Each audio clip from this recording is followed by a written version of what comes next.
Yahusha is the rock of our salvation. Yahweh, the battle is won before we march, and our strength will never fade, and our legs will not grow weary. Yahweh, the battle is won before we march. The battle is won. The battle is won. The battle is won before we wake up from our sleep. The battle is won. Yeah, the battle is won. Yahuwah, the battle is won before we march. Victory is Yahuwah's. Victory is Yahuwah's. Victory.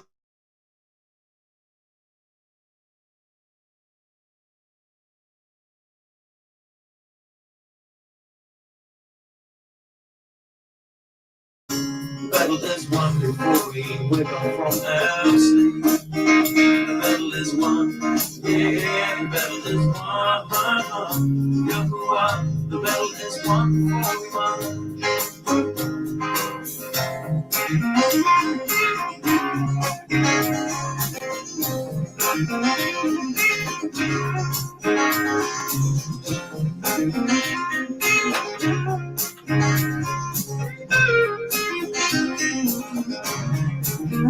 The battle is won. The battle is won. The battle is won before we wake up from our sleep. The battle is won. Yeah, the battle is won. Yahuwah, the battle is won before we march. Victory is Yahuwah's. Victory is Yahuwah's. Victory is Yahuwah's. Victory is Yahuwah. The battle is won. The battle is won. The battle is won before we wake up from our sleep. The battle is won. Yeah, the battle is won. Yahuwah, the battle is won. Yahusha is the rock of our salvation. Yahweh, the battle is won before we march, and our strength will never fade, and our legs will not grow weary. Yahweh, the battle is won before we march. Yahweh, the battle is won before we march. Yahweh, the battle is won before we march.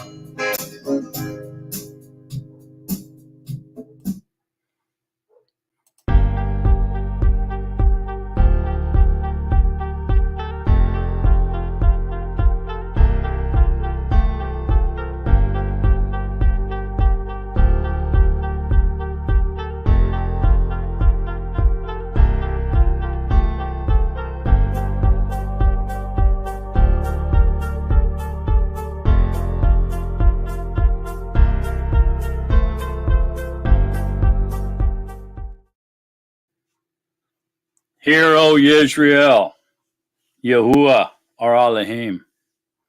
Yahuwah is one, and you shall love Yahuwah your Elohim with all your heart, and with all your being, and with all your might.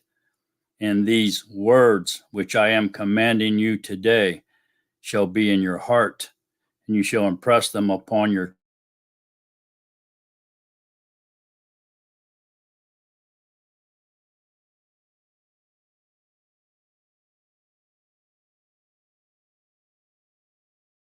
hand, and they shall be as frontlets between your eyes. And you shall write them on the doorpost of your house and on your gates. And the second one is like it. You shall love your neighbor as yourself. Hallelujah. Hallelujah. Shabbat shalom, everybody. Glad you all are here. Let's see now. All right. Okay, so been a wonderful week. Kind of slow, but busy at the same time. We're all good here, and of course we've been watching the news more than usual because of the new things that are happening now over in the Middle East, which began last Shabbat and continuing on. Seems to be escalating somewhat as well. So been talking to a few people, and it seems like people are a little bit confused, possibly, about scriptural events and the timeline of them. And so I've been asked this week by several people, is this the beginning of the war that's found in Ezekiel 38 and 39, and the prophecy of Ezekiel 38 and 39?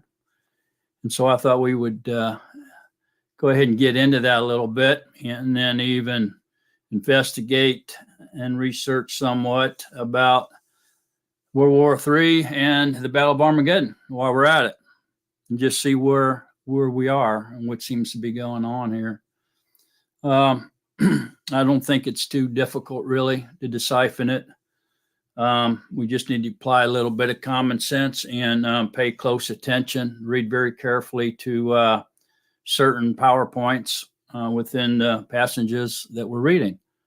And we can come up to a fairly clear conclusion on what's going on right now over in Israel and what's going to happen. Look, let's face it, man. We're getting very close to the end. All right. We may have 5 years till the second coming. We may have 7. We may have 10. But I'm pretty sure, at least in my research throughout scriptures and comparing scriptural mathematics given to us by Yahweh, and speaking with some other brothers that have come up with the same timeline as I have, actually precisely. By the way, the Ring of Fire is coming too.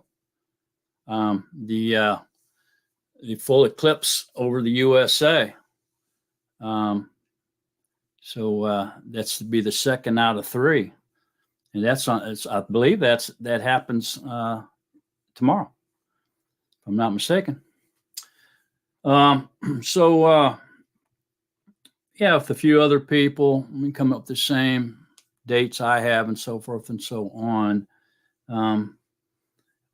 We got to be within, I'm going to safely say, within a decade of the return of Yahushua. I really believe that. I find nothing in Scripture that can prove that wrong. Yeah, there's a lot of people out there that's predicted the return of Yahushua and everything, but it's beyond me how they could have done that, because it just wasn't possible or plausible because of current events. I mean, there's so many things that had not happened when they made those predictions. So that tells me they were false prophets. They weren't reading Scripture. They weren't coming to a conclusion out of Scripture. They were just making money off of the vulnerable, of innocents, people that's not real familiar with Scriptures or don't study on their own.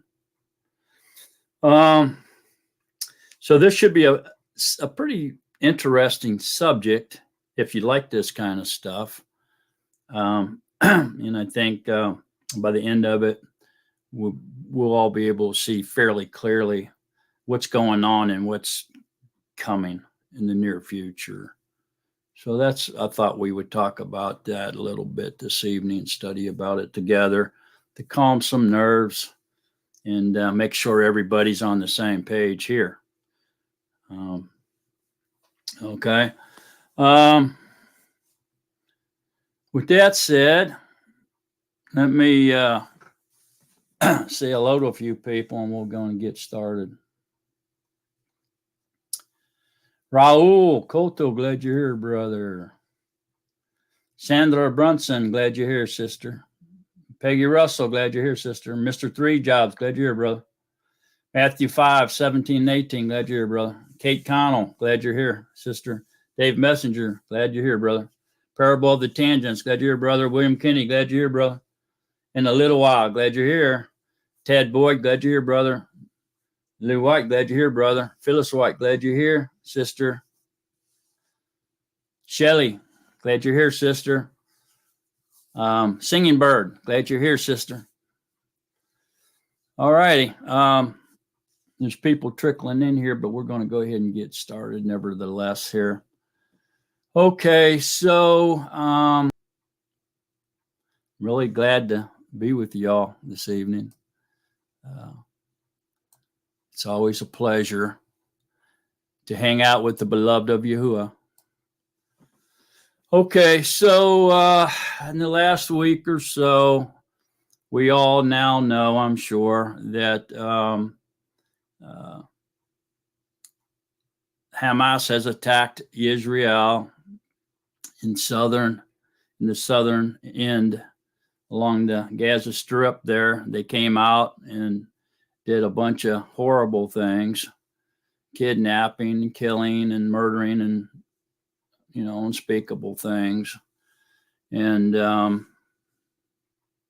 Israel has declared war and have been bombing Gaza and even north up into Lebanon against Hezbollah up there.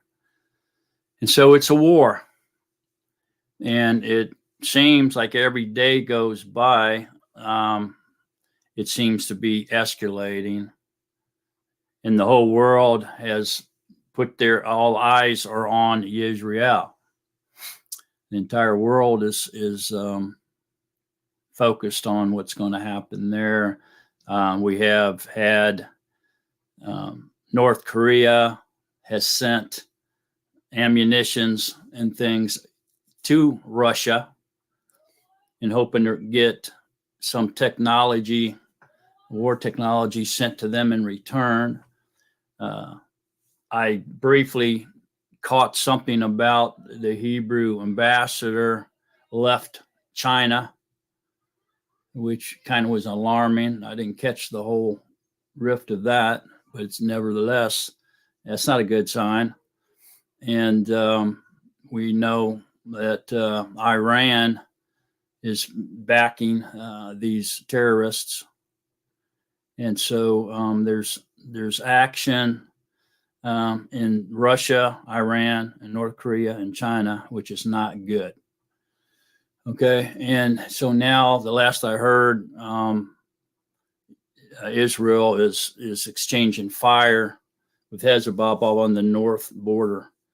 And there's stirring in the West Bank, and there's been like 8 Palestinians killed there as well. So there's stirring over there in that West Bank. Okay, so it's alarming and it's growing. And like I said, we got that full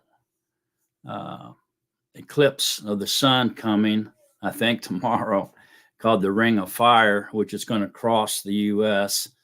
It's actually making a cross. And then when the third one comes, the root of that, and the way that's going to come across the United States, it's actually drawing a leaf across our country, which is makes you really stop and scratch your head of what's going on, right? Okay, so that's what's happening right now, as far as I know. And like I said, many people, not many, but a few people have asked me, you know, is this the start of the prophecy war of Ezekiel 38 and 39? And I'm going to read some of that a little bit here later as we get into scriptures, but just in short, no, it's not. And why? Because Ezekiel 38 and 39 is all about Armageddon, the Battle of Armageddon, along with a few other passages that I've been asked about, and they're all Armageddon. So Ezekiel 38 and 39, Revelations 13, Zechariah 14, Revelations 19 is not what's happening. Okay, this is all talking about Armageddon. Armageddon's the last war that mankind will ever fight, be involved in.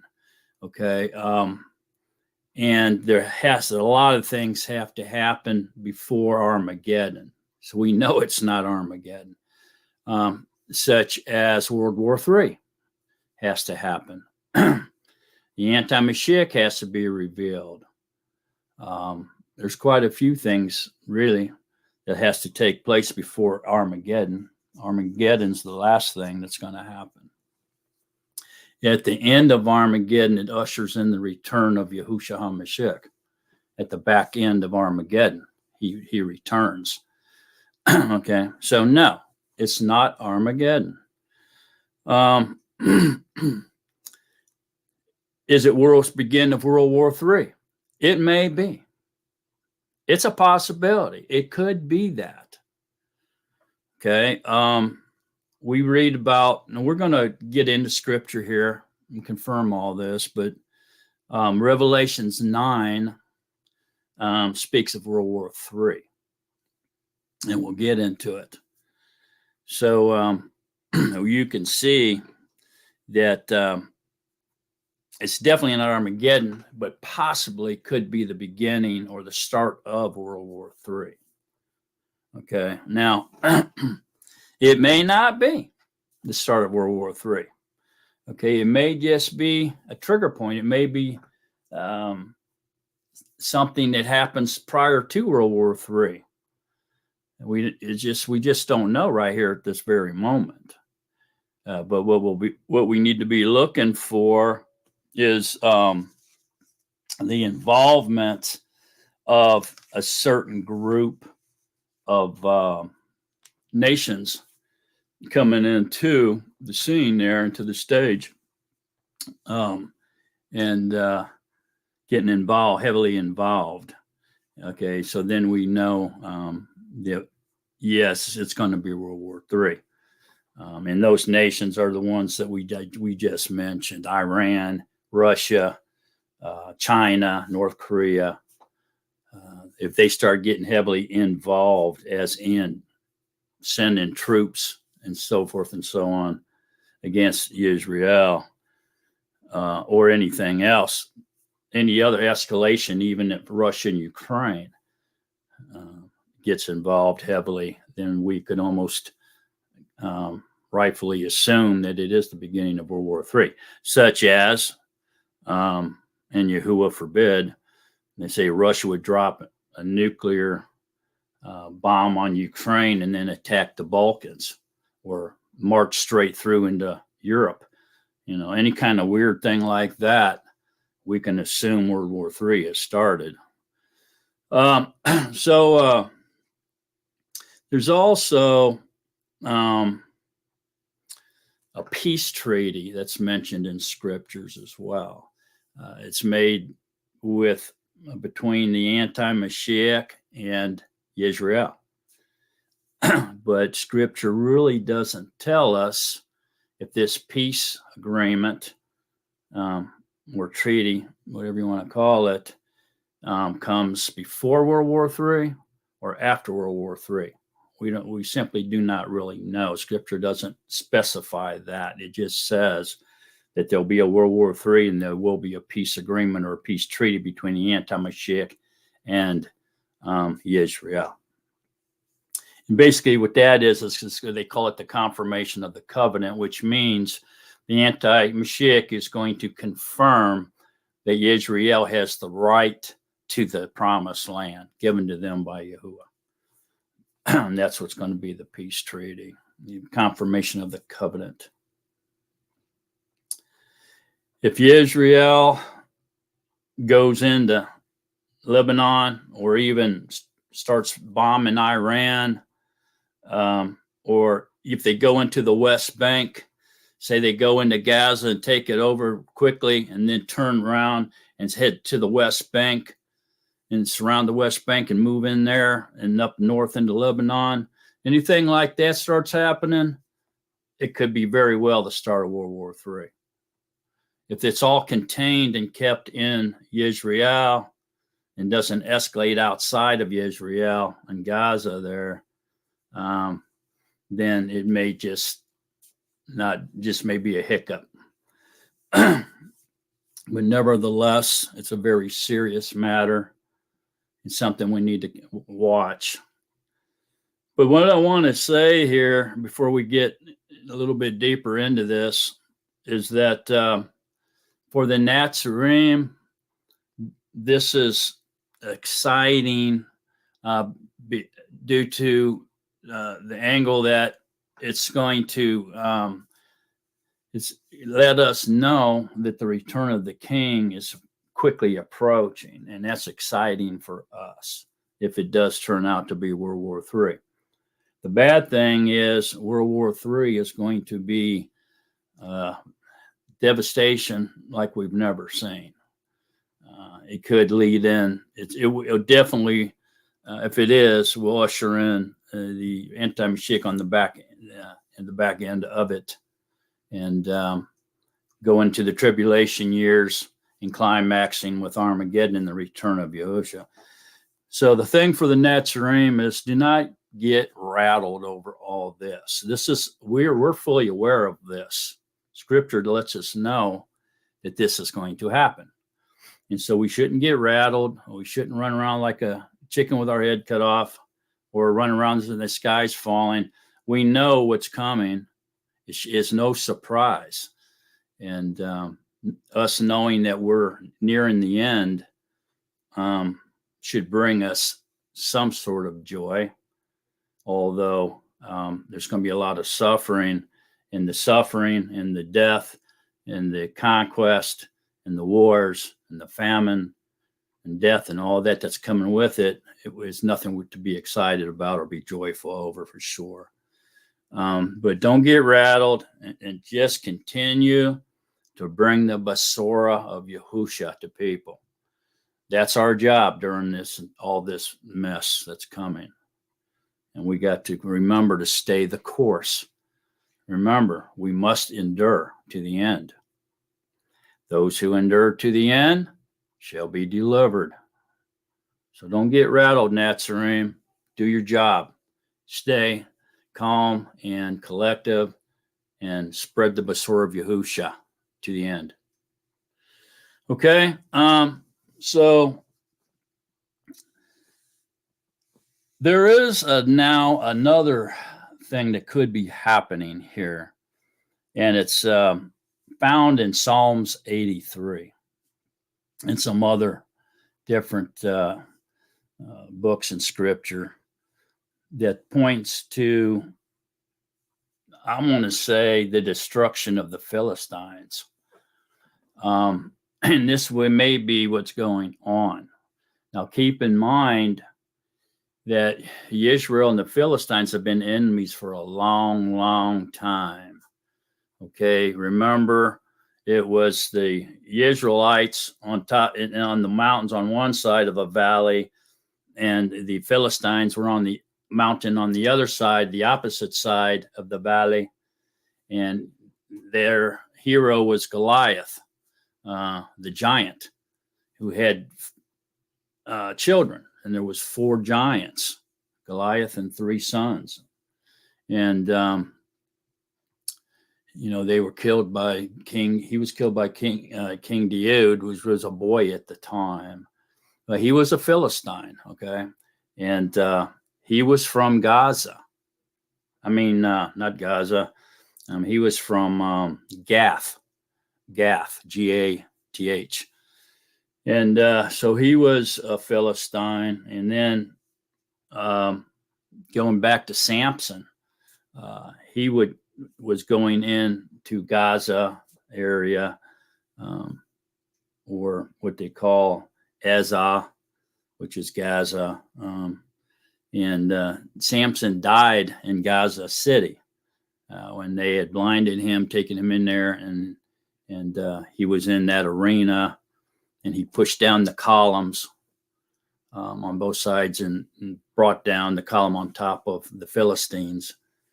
And so that happened in Gaza City, where Samson had died. So there's a long history here. This isn't anything new.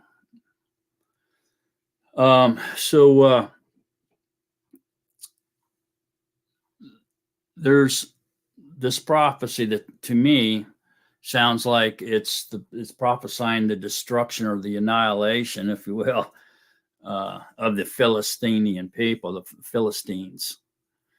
And it's found in Psalms 83. Okay. So many of these end time speakers, if you will, or experts, end time experts, they speak quite a bit about Armageddon, the Gog and Magog war found in Ezekiel 38, 39, and other places. Some of them speak about World War III, although World War III seems to go over their head.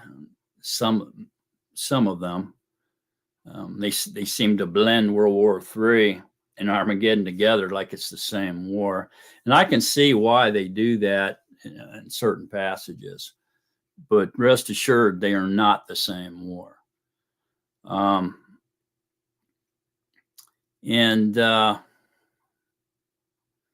They talk about these quite a bit, but most of them, to my surprise, don't really ever speak about the war in Psalms 83. Most people don't even recognize or know about it, but they do associate Psalms 83 with the Gog and Magog war of Ezekiel 38, 39, and that's not correct either. It's a different war. The way we can know that for sure is that it's different nations. There's different nations in Ezekiel 38 and 39 than there is in Psalms 83.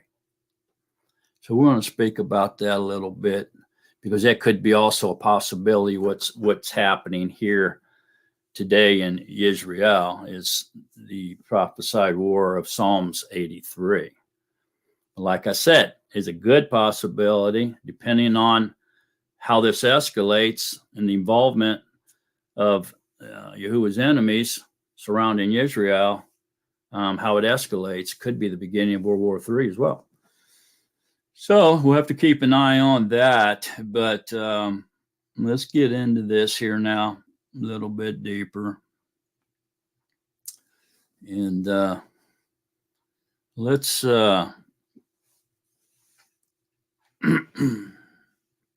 just keep in mind what's happening right now in Israel, okay, in light of these scriptural prophecies, so that we can determine what's going on. And like I said, anything that happens, blows up, something else crazy happens, like China masks an army, heads for Israel or something, or even heads into Taiwan. China goes to Taiwan, North Korea goes in South Korea. Iran gets heavily more involved with Israel and back and forth, and Russia heads into Europe or into the Balkans or something, is not going to be a good sign. That could be very well signifying World War III has started. Okay. All right. So this lesser known prophecy is starting to gain some importance and momentum here in these last days, because in this last week or so, because of what's happening in Israel.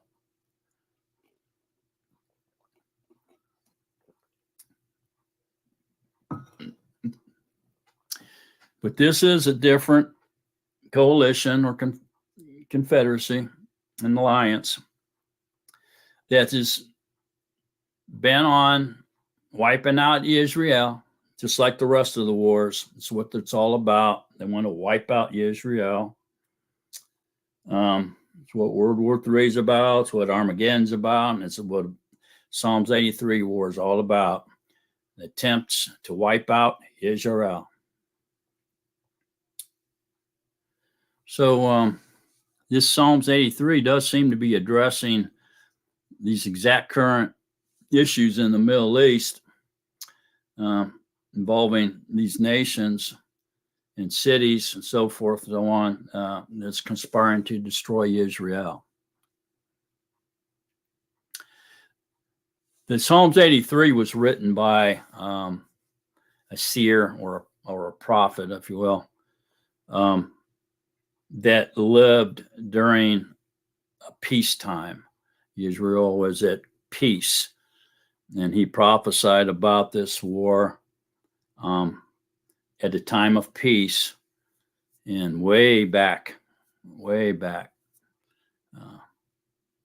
And his name was Asaph, and this vision of a future war was kind of amazing at the time because they were at total peace. And they credit him, Asaph, to about 12 of the Psalms, Psalms 50 and 73 through 83. And so they credit him with those 12 Psalms, about 12, 11 or 12 Psalms. And Psalms 83,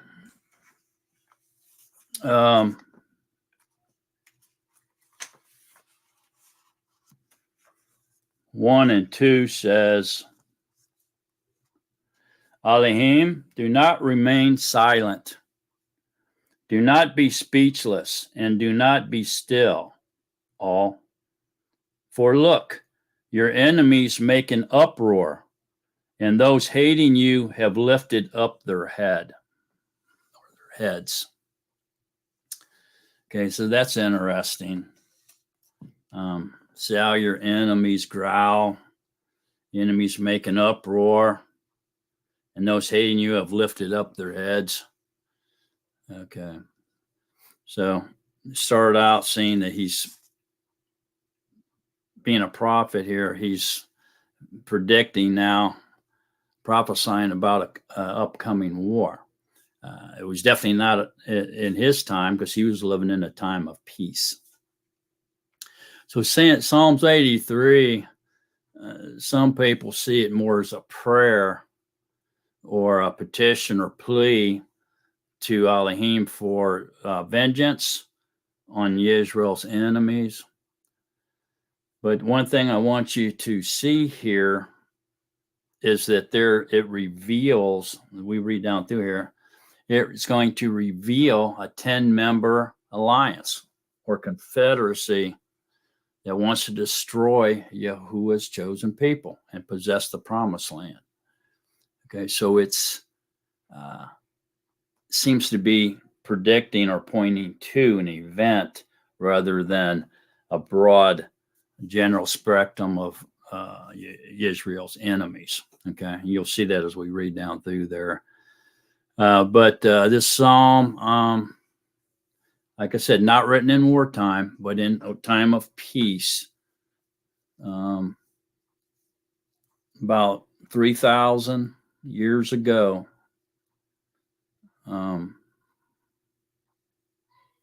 By this Asaph, this prophet, who was, by the way, was King Dawood's worship leader at the time. And during this period of time, there was great prosperity, liberty, and peace throughout all of Israel. King Dawood had decisively triumphed over all of Israel's enemies. And Israel could expand freely since the superpowers of Egypt and Assyria were both rapidly declining. So therefore, King Dawood's kingdom extended from the Red Sea to the Euphrates.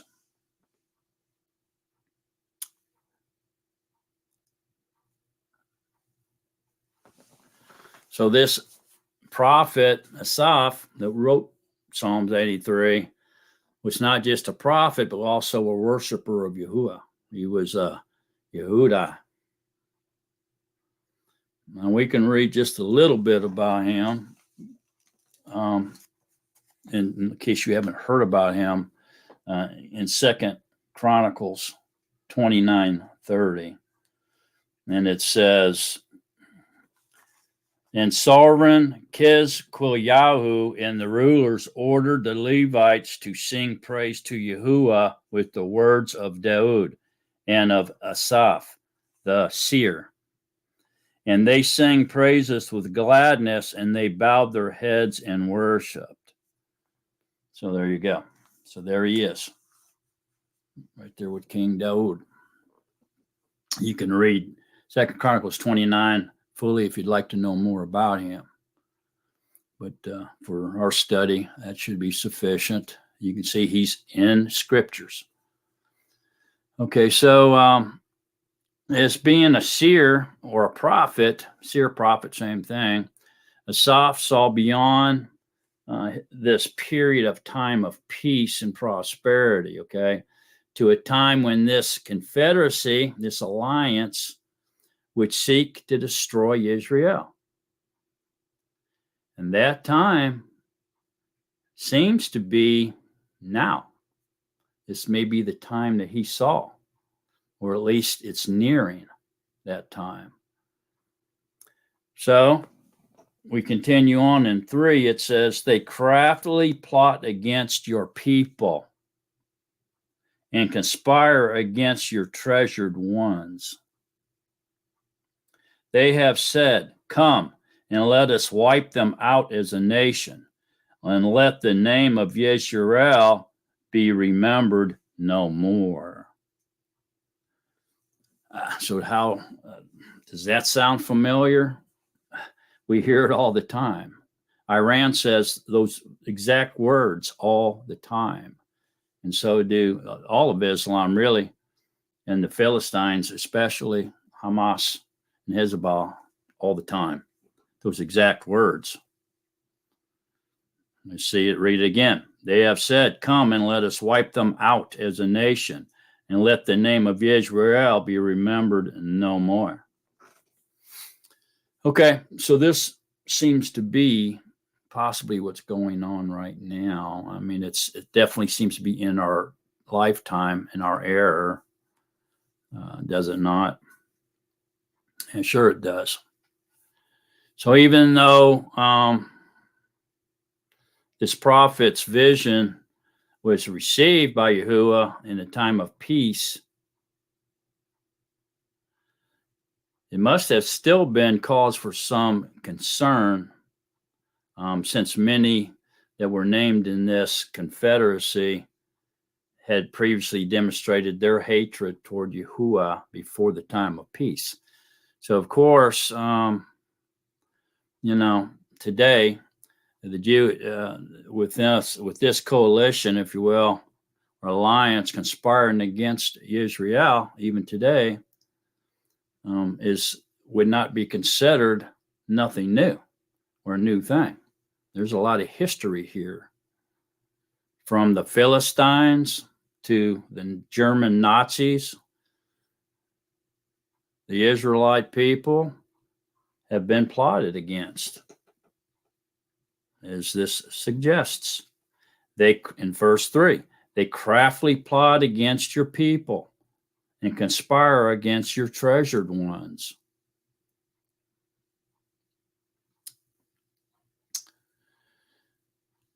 I mean, look at Psalms 83, 2 and 3 again closely.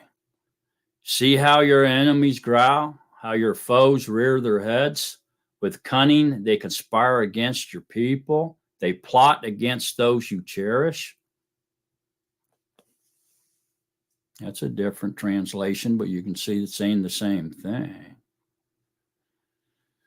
So what's this coalition's motive, if you will, then? Why are they so against Israel? Verse 5 says, for they have conspired together with one heart. They have made a covenant against you. Or they have made an alliance against you. Okay. With one mind, they plot together. It's amazing. So this motive is to break the Abrahamic covenant given to Abraham between Yahuwah and Abraham. They want the land for themselves. So who are these people? Well, the ones that are directly involved and surround Israel, who was actually they're inhabiting the promised land or occupying it, are the children of Abraham. They're basically their stepbrothers. Hagar, the mother, she was an Egyptian, and Ishmael, the son, is where all these people come from. And they have the same father as Yitzhak had, which is Abraham. So Ishmael being the firstborn, they believe the Abrahamic covenant should have been with Ishmael and not with Isaac. So this 10-member coalition that we find it defined fairly clearly here in Psalms 83, although the names that are used here in 83 have long been changed and aren't called that anymore, but we can do research and we can find out who they are. It's not buried so deep that we can't figure that out. So the 10-member coalition of Psalms 83 here forms a covenant with each other, okay, alliance, if you will, with each other against not only the nation of Yisrael, but against the Elohim of Yisrael. So they are against Yahuwah as well as the nation of Israel. Why? Because they want to break the Abrahamic covenant. Is what their goal is. That's their motive. So this coalition is not satisfied to only destroy Israel as a nation, okay, and wipe their name off of the history. The no remembers there was even an Israel ever in the history books. Wipe out the name. They're not content in destroying Israel as a nation. They want to wipe out the memory of the name of Israel, and in effect, breaking the Abrahamic covenant. In the Abrahamic covenant, Yahuwah pledges that a chosen people will come through Abraham, through Yitzhak, and through Jacob, and that Elohim would give them the promised land. It's in Genesis 26, 2 and 4. Yahuwah appeared to Yitzhak and said, "For to you and your descendants I will give all these lands and will confirm the oath I swore to your father Abraham. I will make your descendants as numerous as the stars in the sky, and will give them all these lands. And through your offspring, all nations on the earth will be blessed." Okay, so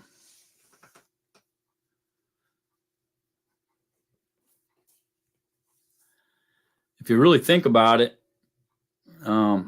if this could happen through a human effort or human coalition, the adversary, Hashatan, could wipe out the name of Israel.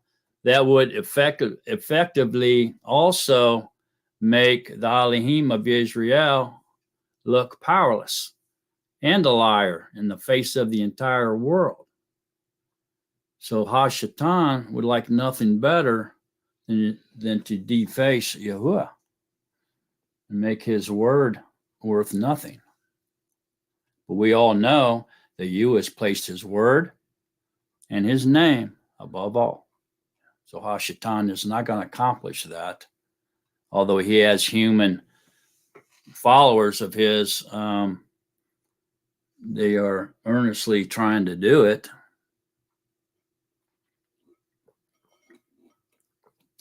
And in essence, this would also nullify other promises made by Yahuwah, such as the Davidic covenant, where the line of Daud will sit on the eternal throne forever, the eternal throne forever and ever. Isaiah 9, 6, and 7. For a child will be born to us, a son will be given to us for a sacrifice. And the government will rest on his shoulders, and his name will be called Wonderful, Counselor, Mighty God, Everlasting Father, and Prince of Peace. There will be no end to the increase of his government or of peace on the throne of David or Daud and over his kingdom. And then the other promises that it could nullify would be the renewed covenant, the eternal relationship with Yahuwah. Think about that. The eternal marriage relationship with Yahuwah, found in Jeremiah 31:33. This is the covenant I will make with the people of Israel after that time, declares Yahuwah. I will put my law in their minds and write it on their hearts. I will be their Elohim, and they will be my people. So the word of Yahuwah, thankfully for us, it's trustworthy, it's accurate, it's reliable. It's Hashatan, or no man can thwart Yahuwah's plans that he's, or his covenants that he has made with his people. His covenant with Abraham is unconditional and everlasting, even after Israel's disobedience, which Yahuwah foresaw. He would bring his people back into the promised land, to their own land given to them in his covenant with them after a period of exile. And so we read about that in Ezekiel 36. Is it not for your sake, people of Yisrael, that I am going to do these things? But it is not for your sake, people of Israel, that I am going to do these things, but for the sake of my Kadesh name, which you have profaned among the nations where you have gone. For I will take you out of the nations. I will gather you from all the countries and bring you back into your own land.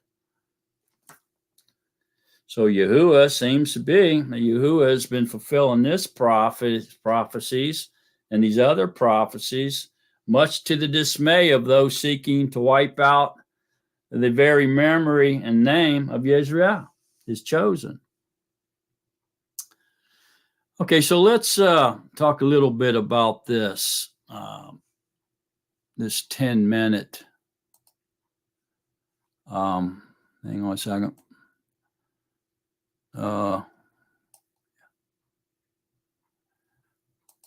This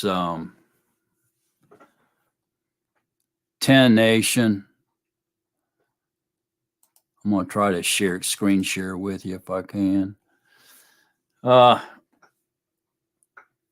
Let's talk a little bit about this 10-member coalition or alliance that's found here in Psalms 83. So while Israel's many enemies have wanted to destroy the nation of Israel and the Hebrew people, Asaph specifically identifies 10 nations or groups that unite to form a coalition for this very purpose, to destroy Yisrael. So in Psalms 83, 5 through 8, he names them. So these would have to be in our time. If this is truly what's going on now, they would have to still be here. So let's read 83, 5 through 8. For they have conspired together with one heart. They have made a covenant against you.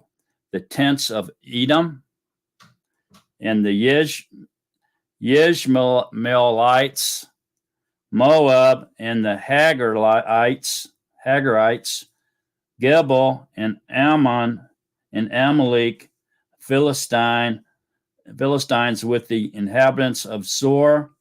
Asher also has joined with them, and have helped the children of Lot. They have helped the children of Lot, Selah. Okay, so he's naming them. Okay, so these obviously, this group that identified here in Psalms 83 by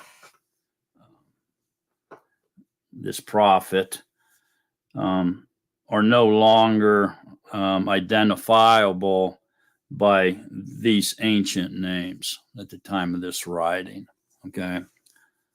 But there are people who've done great research and have been able to identify this group, this group of ancient names, and relate them over to today's world and what's going on today. So this here Edom that we see in 6, the tents of Edom, here would be referring to, in our time, the Palestinians and the southern Jordanians. Okay, we got to remember that these people didn't stay put. They migrated. They moved around over the centuries. Some of them even moved way out into Asia and way up north, and some even into Europe. I mean, we know they did, even during Yahusha's time and Paul's time. We know that they were spread out. Okay, so they're not in the same exact groups they were. They did migrate slightly out from their territories and beyond. Okay, so keep that in mind too. Okay, and so now the Ishmaelites, which are direct descendants of Ishmael, they all are. All these people come from, like I said, Ishmael, Hagar line, which was Egyptian. Same father, Abraham. So the Ishmaelites now, which are, it says, and the Ishmaelites, okay, is referring to the Saudis. So Ishmael is the father of the Arabs. Okay, so the Ishmaelites, the Saudis. So now we have the Palestinians and southern Jordanians and the Saudis. Okay, so then the next one is Moab here.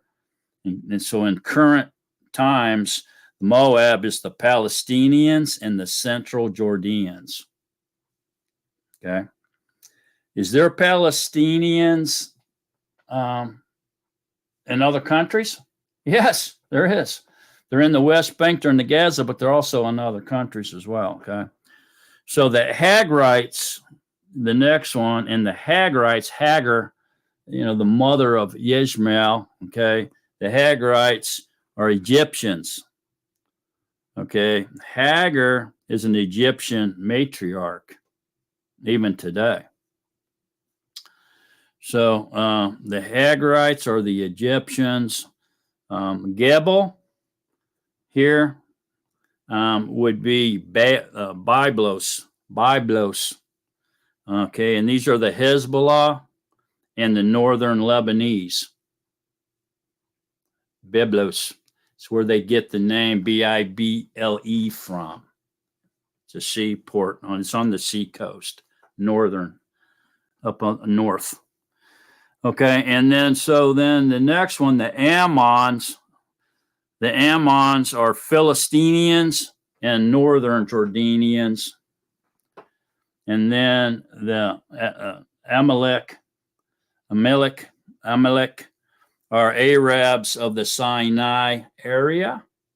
Arabs of the Sinai area.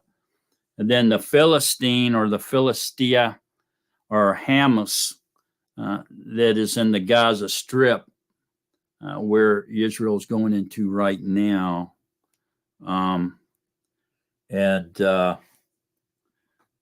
And then Tyre is Hezbollah in southern Lebanese. And then the Assyrians are the Syrians and the northern Iraqis. Okay, and this is what's going on right now. So we can see they're still here. There's still problems between them and the Israelites. Okay, so then it says, even Philistia with the people of Tyre, even Assyria has joined them to reinforce Lot's descendants. Okay. The children of Lot. All right. So now I want to try to do a screen. Let me see here if I can do that.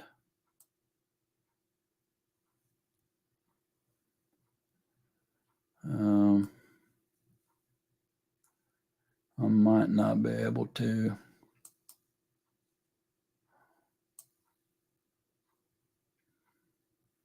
Nope, can't do it. Oh, that's all right.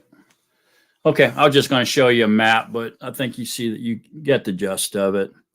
So anyway,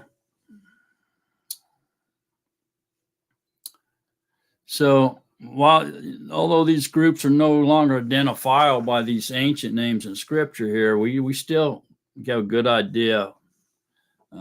People still have them tracked to where they are.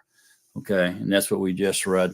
I was going to show you a map of it, but I can't do it in the way I got this laid out here. So apologize for that. But I think y'all, just with the description I just read off, should be able to visually see that. So the end here of this is that Isaiah 45:17 says that Yisrael will be delivered by Yahuwah with an everlasting salvation, everlasting deliverance. You will never be put to shame or disgraced to ages everlasting. That's Isaiah 45:17. Okay, so now let's go ahead and finish reading this. So we're there at verse 9. Do to them as to Midian, as to Sisera, as to Yabin at the Wadi Queshan, who perished at Endor, who became as dung for the ground. Make their nobles like Oreb and like Zeb, and all their princes like Zebach and Zalmunna, who have said, let us take possession of the pastures of Elohim for ourselves. My Elohim, make them as whirling dust, as stubble before the wind, as a fire consumes a forest, and as a flame sets mountains on fire. So pursue them with your whirlwind, and frighten them with your storm. Fill their faces with shame, and let them seek your name, Yahuwah. Let them be ashamed and alarmed forever, and let them become abashed and perish. And let them know that you, whose name is Yahuwah, you alone are the most high over all the Eretz. So this seems to be prophesizing here then that they're going to be abashed and perish from this land. And we're going to see some more evidence of that here in a few moments. So that's the war of Psalms 83. And as you can see, the participants in here are pretty much Palestinians. Okay. And so this is what could be going on right now. We could be seeing the culmination of this. And if that's what it is, then we know what we can expect to happen here now. So let's look here now at some other verses and so forth and so on that points to this. Psalms 83, time of war. In Jeremiah from chapter 46 to 50. There's like, I don't know if you want to call it a vindictive or something, where Yahuwah takes revenge on these different peoples, these different groups, and pretty much going to wipe them out.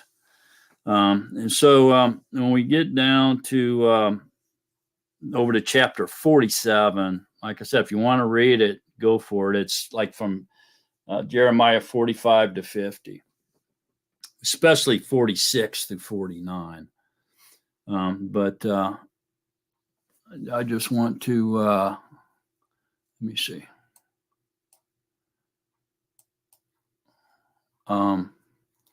Take a look at Jeremiah chapter 47 real quick. This seems to be the message to Gaza. Okay. So you can see 48 is Moab and so on and so forth. 46 is the Egyptians. And so it's a message to these different groups of people. But Gaza, or the Philistines, is in chapter 47. So let's read that. Jeremiah 47 says, the word of Yahuwah that came to Yirmiyahu, the prophet, concerning the Philistines. Before Pharaoh smote Azah, like I said, Azah is Gaza. Okay. So Azah is Gaza. Maybe I didn't say that yet, but it is.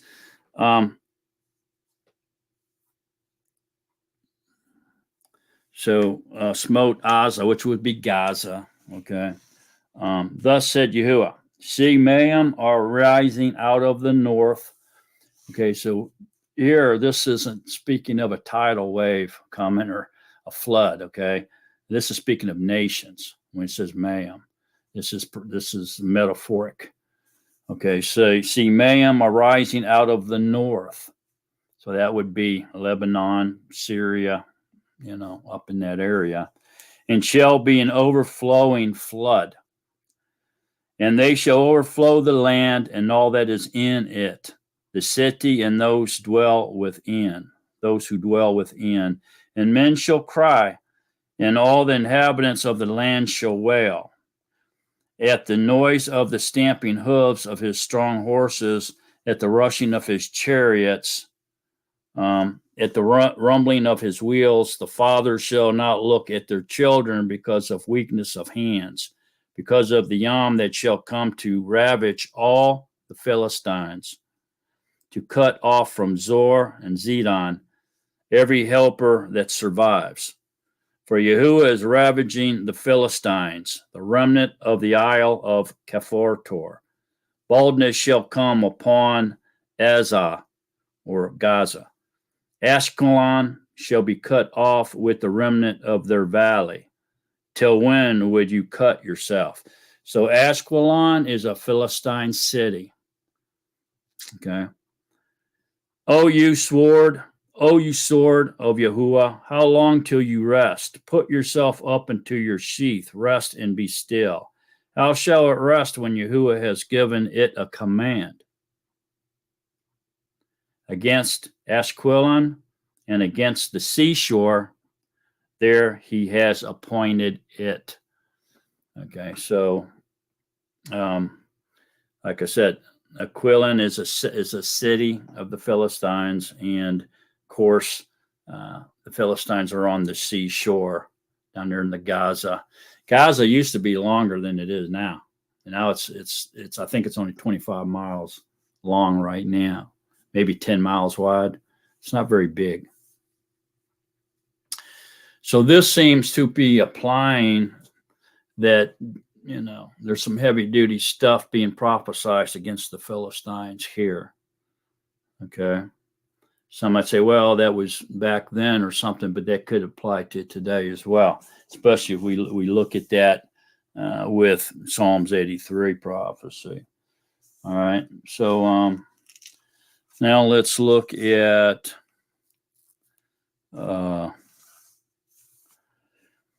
let's good look at Amos.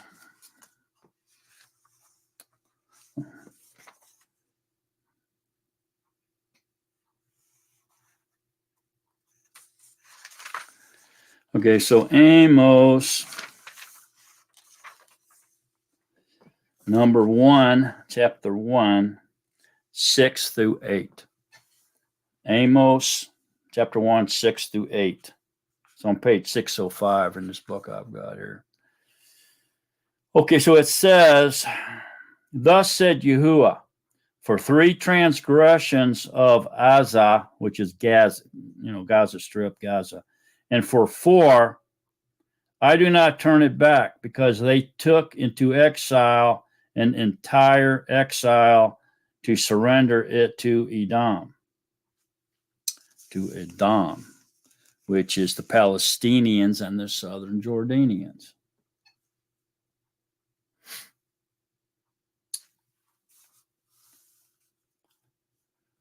But I shall send fire upon the wall of Gaza, and it shall consume its palaces. Boy, sounds a whole like what's going on right now. And I shall cut off the inhabitant from Ashdod, and the one who holds the scepter of Ashkelon, and I shall turn my hand against Ekron, and the remnant of the Philistine shall perish. They shall perish, said Master Yahuwah. Okay, so this seems to fit in to the Psalms 83 war. How so? Because these cities that are being named here on the southern sea coast of the Mediterranean Sea, on the south end of Israel, is what contains these 5 cities of the Philistines. These are 5 cities of the Philistines, the Philistinian confederacy, if you will, otherwise known as the Pentapolis. So these 5 cities are Gaza City, Ashkelon, Ashdod, Ekron, and Gath. Gath's no longer around. It's been wiped out. Okay, but it is nevertheless, it was one of the Philistinian cities. So these 5 cities of the Philistinians or Philistine confederacy called the Pentapolis are mentioned right here. So this is basically right there around the Gaza area. Okay. Some are a little bit out of the Gaza Strip there, but they're right there where it used to be. They used to be Gaza. Like I said, Gaza has shrunk to that little tiny strip there now. Gaza City's still in there. So pretty powerful stuff, man. Like I say, Gaza City's where Samson died. Gath was the home of Goliath, the giant. They were both. This was all the land of the Philistines. Okay, so these are 5 cities of the Philistines right here, and there it says and I shall turn my hand against Ekron, and the remnant of the Philistines shall perish, said Master Yahuwah. See, so this is very interesting, and so these aren't nations; these are cities. The Philistines, these 5, and it goes right along with Psalms 83. Okay, and Jeremiah 47:5 as well. Okay, so now let's look at Zephaniah 1 through 3 here. It's pretty heavy duty stuff. Let's get a look at it. So Zephaniah chapter 1.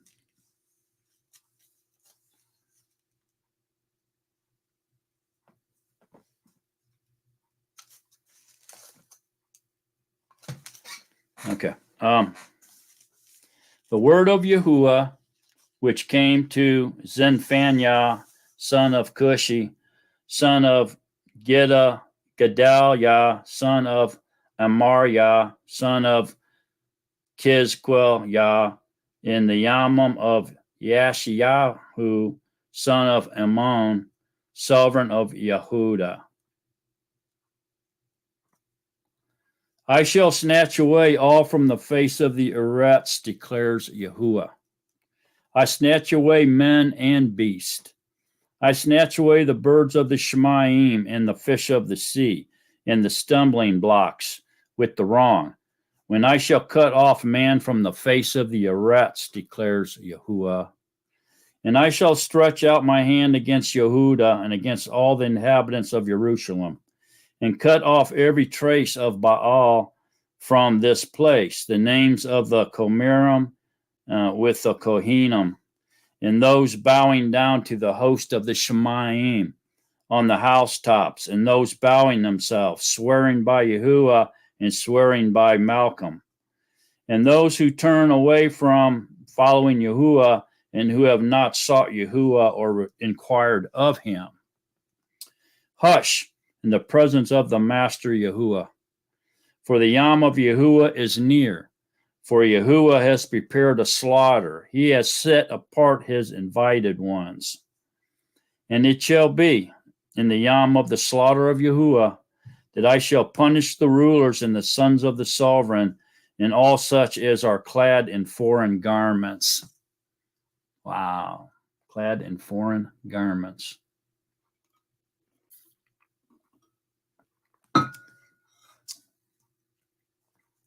That would be uniforms of other nations, armies more than likely.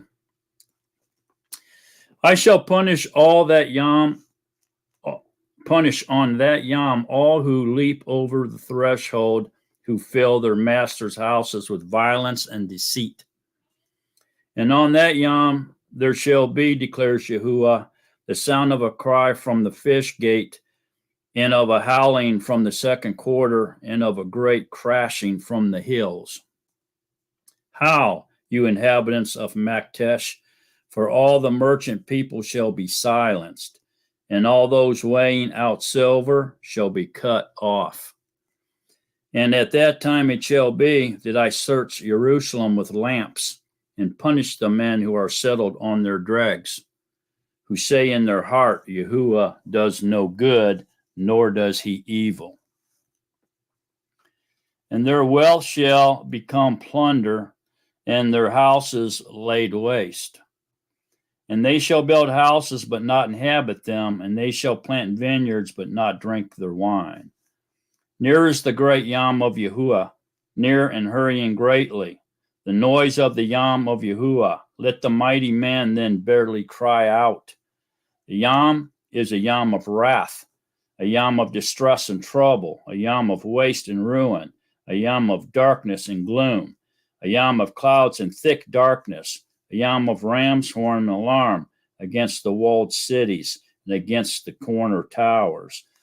And I shall bring distress on all men, and they shall walk like blind men, because they have sinned against Yahuwah, and their blood shall be poured out like dust, and their flesh like dung. Neither their silver nor their gold shall be able to deliver them in the Yom of the wrath of Yahuwah. And by the fire of his jealousy, all the Eretz shall be consumed, for he makes a sudden end of all those who dwell in the Eretz. So this is the day of Yahuwah. This comes at the back end of Armageddon, man. So you can see that this war has not even began to escalate into that sort of a fashion right there. It's a big difference. You see that? So this Psalms 83 war just seems to be focal point is the Philistines, in Gaza, in 5 cities of the Philistines, including Gaza city. Very interesting, isn't it? Now watch this. So this seems to be more chapter 1 focused toward Armageddon, at least the back end of Armageddon, the day of Yahuwah. Hello, Anthony Rivera. Glad you're here, brother. Okay, so chapter 2, Zephaniah. Okay. Gather together, nation without shame, before the decree is born. The day shall pass on like chaff, before the burning wrath of Yahuwah comes upon you. Before the yam of the wrath of Yahuwah comes upon you. Seek Yahuwah, all you meek ones of the Eretz, who have done his right ruling. Seek righteousness, seek meekness. If so, be that you are hidden in the yam of wrath of Yahuwah. So the day of the wrath of Yahuwah is the 7 vials or 7 bowls that are poured out on his enemies and the enemies of Israel at the back end of Armageddon. For Azah, which is Gaza City or Gaza Strip, if you will. For Azah is abandoned, and Ashkelon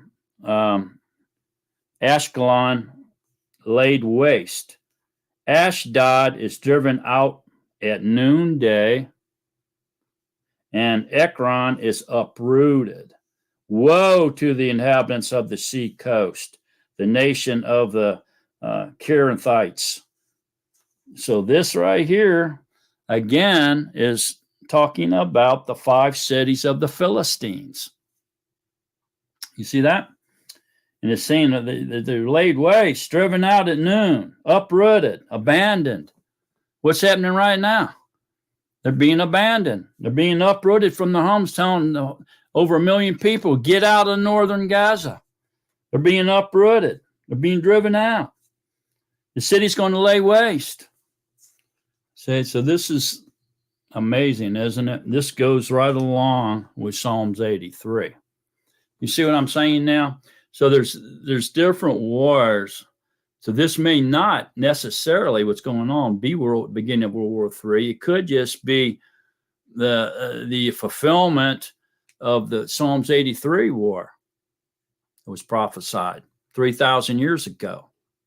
You see what I'm saying now? So the word of Yahuwah is against you, Canaan, land of the Philistines. And I shall destroy you so that there is no inhabitant.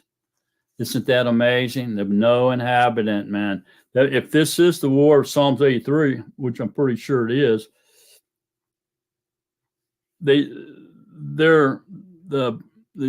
prime minister of Israel, Netanyahu, just said that Benjamin Netanyahu just told everybody, leave or die. Leave or die.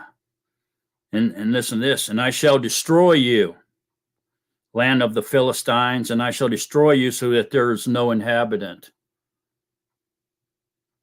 Is this telling us that Gaza Strip's going to be uninhabitable? It's going to be totally void of people. They're going to raise it, totally level it, make a pasture out of it. It's a possibility, man. Does that mean that World War III still can't come out of this? It doesn't mean that at all. It absolutely could still blossom out of this war. This could be the opening of World War III. This could be the preview of it. This could be the beginning, the raising of Gaza, maybe even the West Bank, who knows, man, lead right into World War III. It could just be the stepping stone. Doesn't mean we're, just because that maybe what's going on over there now is not the beginning of World War III, but the actual fulfillment of the prophecy war in Psalms 83 doesn't mean it's not going to escalate into World War III immediately afterwards or shortly afterwards. See what I'm saying? So we can't say, it's not World War III, because it very well could be leading into it. See what I'm saying? This war has to be fulfilled. It's prophecy. It's found in Psalms 83, man. It has to be fulfilled. So wouldn't it make sense then? Isn't it reasonable to say that this war sounds like it has to come first before World War III? It does, doesn't it? Almost like this happens and then here comes World War III. So it could be just like a warning as soon as this prophecy of the war of Psalms 83 is fulfilled, we're going into another prophecy of World War III. Why? Because it's going to be rapid fire. The world's going to get totally messed up, folks. Just look at it. Like I said, we don't know if the peace agreement comes before World War III or after World War III. We don't know. But this prophecy here remains to be fulfilled in the last days. World War III remains to be fulfilled. The peace treaty or the confirmation of the covenant remains to be fulfilled, as far as we know. And Armageddon remains to be fulfilled. The wrath of Hashatan, the 3.5 years of tribulation, remains to be fulfilled. The second coming of Yahushua, or the day of Yahuwah, remains to be fulfilled. And that's it. Lights out. See what I'm saying? So there's not a whole lot of things left to be done. And so they're going to come rapid fire. So imagine, let your mind think about that. So here we go. Let's just do this as a scenario. The war, the fulfillment of the war of Psalms 83, shortly after World War III, shortly after a peace agreement, shortly after the tribulation of the anti-Mashiach comes, tribulation years, and then Armageddon, and then return of Yahushua. All within, say, a 5-year period. The only thing that doesn't fit in that scenario is that the peace agreement or the confirmation of the covenant is supposed to be made between the anti-Mashiach and Israel for 7 days. So in the middle of the week comes the destruction. Well, I'll get into that right after we're done reading Zephaniah here. I'll show you what I'm talking about. Okay, so yeah,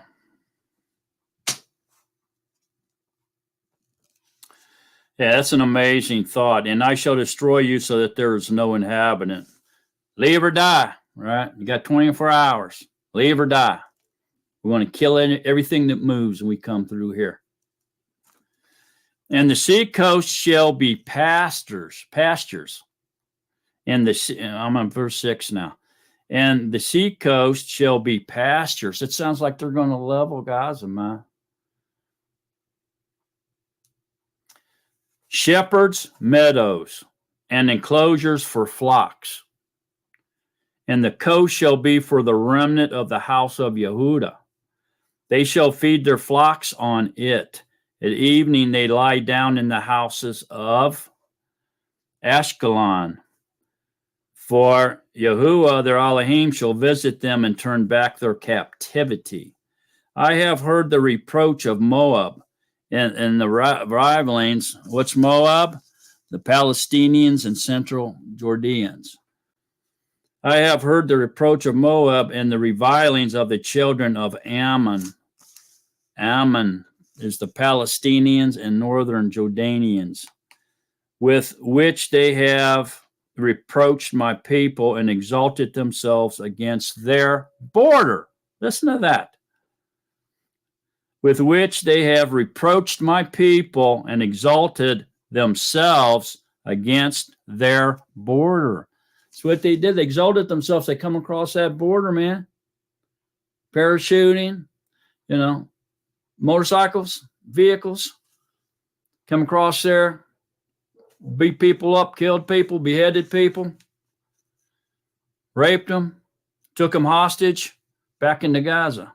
Doesn't that sound pretty, that's describing that? It does, exactly.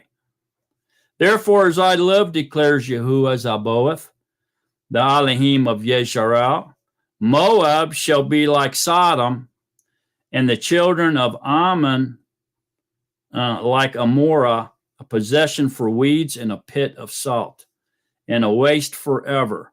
The remnant of my people plunder them, and the rest of my nation possesses them. This is what they get for their pride, because they have reproached and exalted themselves against the people of Yahuwah Zaboeth. Yahuwah shall be awesome to them, for he shall make all the mighty ones of the Eretz to shrivel, while all the coastlands of the nations bow down to him, each one from his place. You too, Cushites, are to be slain by my sword. And he shall stretch out his hand against the north and destroy Asher. Destroy Asher.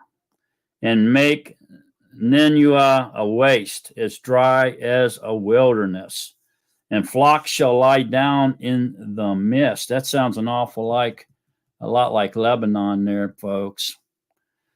And flocks shall lie down in her mist. Every beast of the nation, both desert owl and screech owl, lodge in the tops of her columns.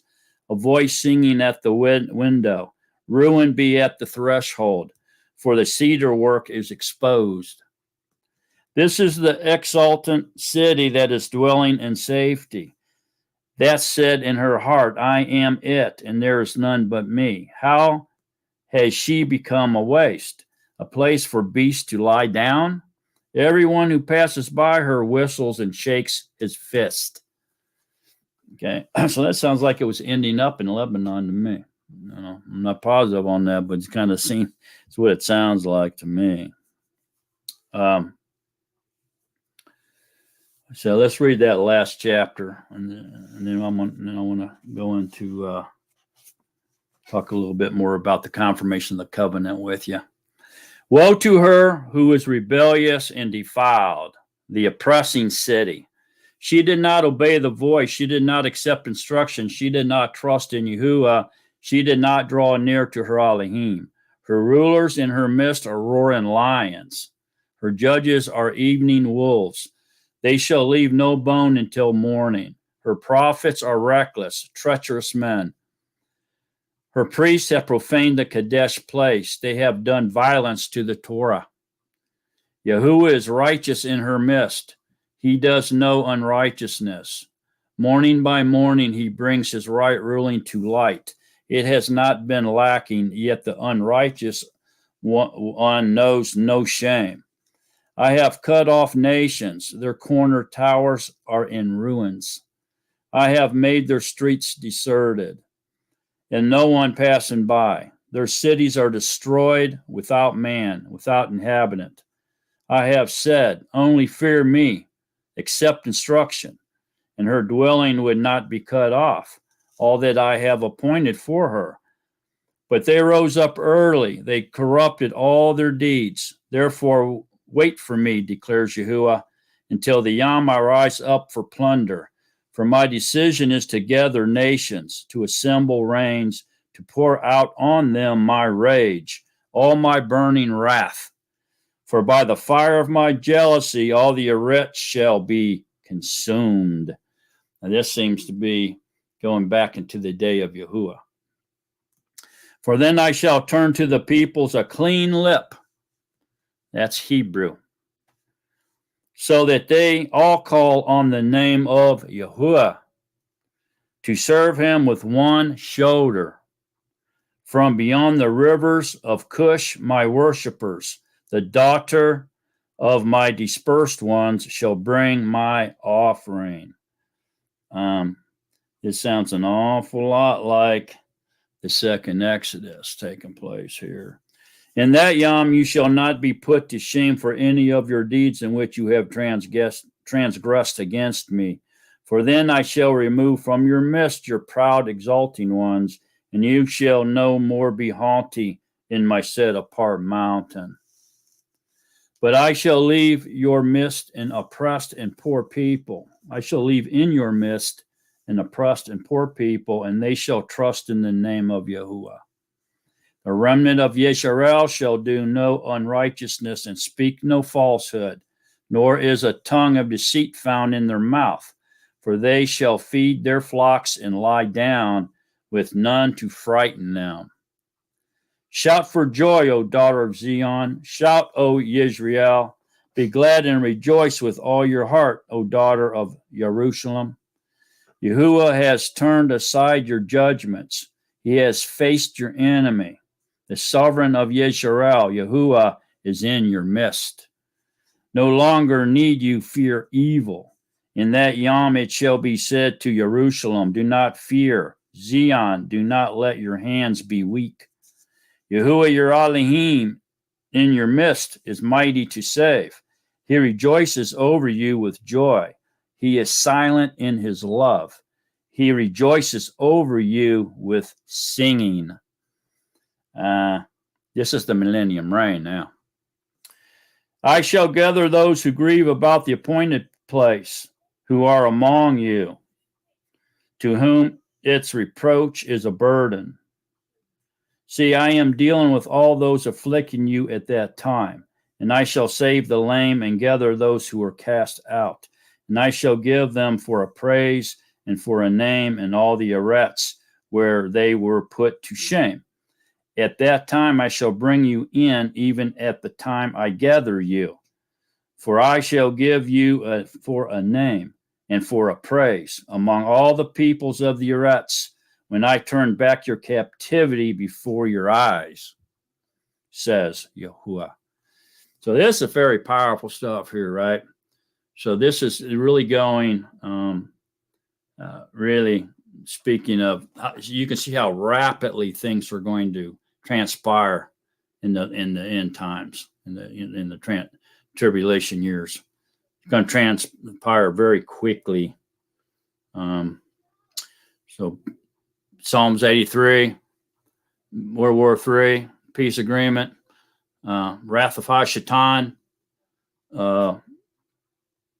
return of wrath of Yahuwah, return of Yahusha, day of Yahuwah, all happening really fast. Boom, boom, boom, boom, boom, boom. One after another, man. And you probably ain't even gonna have time to breathe if something else is happening. Okay. So this could be the beginning, man. This could be the beginning of the final 7 years, because that peace agreement says, the confirmation of the covenant says, it's confirmed between the anti-Mashiach and Israel for 7 days, okay, which is 7 years. So let's go to that and get a good look at that. So that would be, that is, I believe it's in Dan 9. So let's go to Dan 9. So Dan 9, 27. I'll wait for you guys to get there. Dan 9, verse 27. Confirmation of the covenant or the peace agreement between the anti-Mashiach and Israel has to take place somewhere. Like I said, it doesn't tell us if it happens before World War III or after World War III. We don't know. I think it happens before, but that's just a wild guess. I'm 50-50 on that, right? I could be right, then I could be wrong. So it says then, Daniel 9:27 says, and he shall confirm a covenant with many for 1 week. And in the middle of the week, he shall put an end to slaughtering and meal offering. And on the wing of abominations, he shall lay waste, even until the complete end. And that which is decreed is poured out on the one who lays waste. So there it is. So for 1 week that he's going to have, there's going to be a peace agreement between Israel and the anti-Mashiach for 1 week or 7 years. Okay, in the middle of the week, he shall put an end to the slaughter. So in the middle of the week, okay, it sounds like there's going to be a physical third temple built. Okay, so if he says, if they make a peace agreement with Israel, and part of that peace agreement is Israel gets to put up their temple, which they're so desperately wanting to do. They have it prefabbed off-site. They have all the utilities. They have the Levites picked. They have everything, all the furniture and utensils and everything they need. They say they could put, if the government says do it, they say they can have that up and running within less than a year, 1 year. They even got the red heifers over there right now in order to clean it before they build it. You know what I'm saying? So it's not a joke that they're wanting to do it for sure. The evidence of them wanting to build a third physical temple is 100%. Okay, they're ready to do it. This ain't something they're dreaming about, man. They can do it. They can have it erected and running within less than a year. They got everything they need. They just need the okay from the government to go build it. Okay, so in the location, exact location. So this to the end of the slaughtering meal offering, but this is telling me is after the peace agreement, whether before World War III or after, the anti is going to make a peace agreement or confirm the covenant that Israel has the right to that land. Okay, they have a right to be there. And then a week, 3.5 years later, in the middle of the week, in the middle of that 7-year period, the Antichrist or anti-Mashiach is going to be revealed. That's when the man of perdition will be revealed at that point in time. And everybody's going to know who he is. Okay, at least the Nazarene will. See what I'm saying? And then after that, the Wrath Fashatan, Wrath of Yahuwah, Armageddon, second coming of Yahusha, Day of Yahuwah. Same thing. You see that? So there's where that peace agreement comes in. So I think it's going to be before World War III, but it may not be. It may be right after this Psalms 83 war. It may be. We'll have to wait and see. But you can see what I'm talking about now. Okay, so let's now go back over to Zechariah 14. So Zechariah 14, there's a lot here. I mean, if you have time tonight or tomorrow, read Zechariah 12, 13, and 14. Okay, on your own. All right, so let's look at 14 for right now. See a day where Yom shall come for Yahuwah, and your spoil shall be divided in your midst. Okay, so what I'm getting at here, with Ezekiel 38 and this Zechariah 14, 12, 13, 14 really, is that I want you to see that this isn't what's happening right now. Okay, this is all about Armageddon. Okay. Yahuwah, and your spoil shall be divided in your midst, and I shall gather all the nations to battle against Jerusalem. That right there tells you it's Armageddon. Second you read that, you're reading about Armageddon, which is the last war that mankind will ever engage in.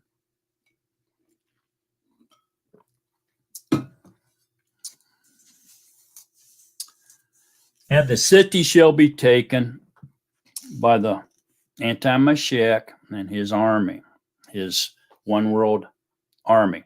So what's this telling us? This is after World War III. After World War III. So apparently then this is a violation of the peace agreement. The Antichrist or the anti-Mashiach breaks covenant. Violates the peace agreement because it's supposed to have been for 7 years, right? And as the city shall be taken, which is Jerusalem, the house is plundered and the women ravished. Ravished means beat up and raped and, tortured, things like that. Half of the city shall go into exile, but the remnant of the people shall not be cut off from the city. Okay, so if this is talking about when we read in scripture, pray that your flight not be on Yom Shabbat or on the in the winter time. If that's what this means, the half of the city shall go into exile, but the remnant of the people shall not be cut off from the city. This could be referring to that flight. Okay.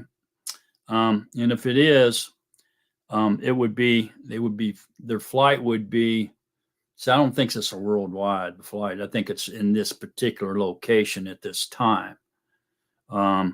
It's an isolated situation, not worldwide. World War III will be a worldwide war. Okay, way bigger than anything we've ever seen before. Matter of fact, 1/3 of mankind will die in World War III. It's huge. That's more deaths than all the other wars man has ever fought in the history of the planet, in the history of the world, all together. It's more people dead. 1/3 of mankind. About 2.3 billion. A phenomenal number.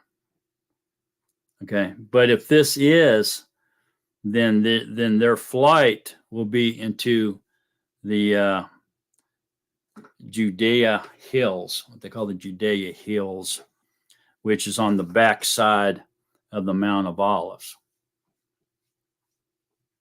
Okay, that's where half of the city will run off to.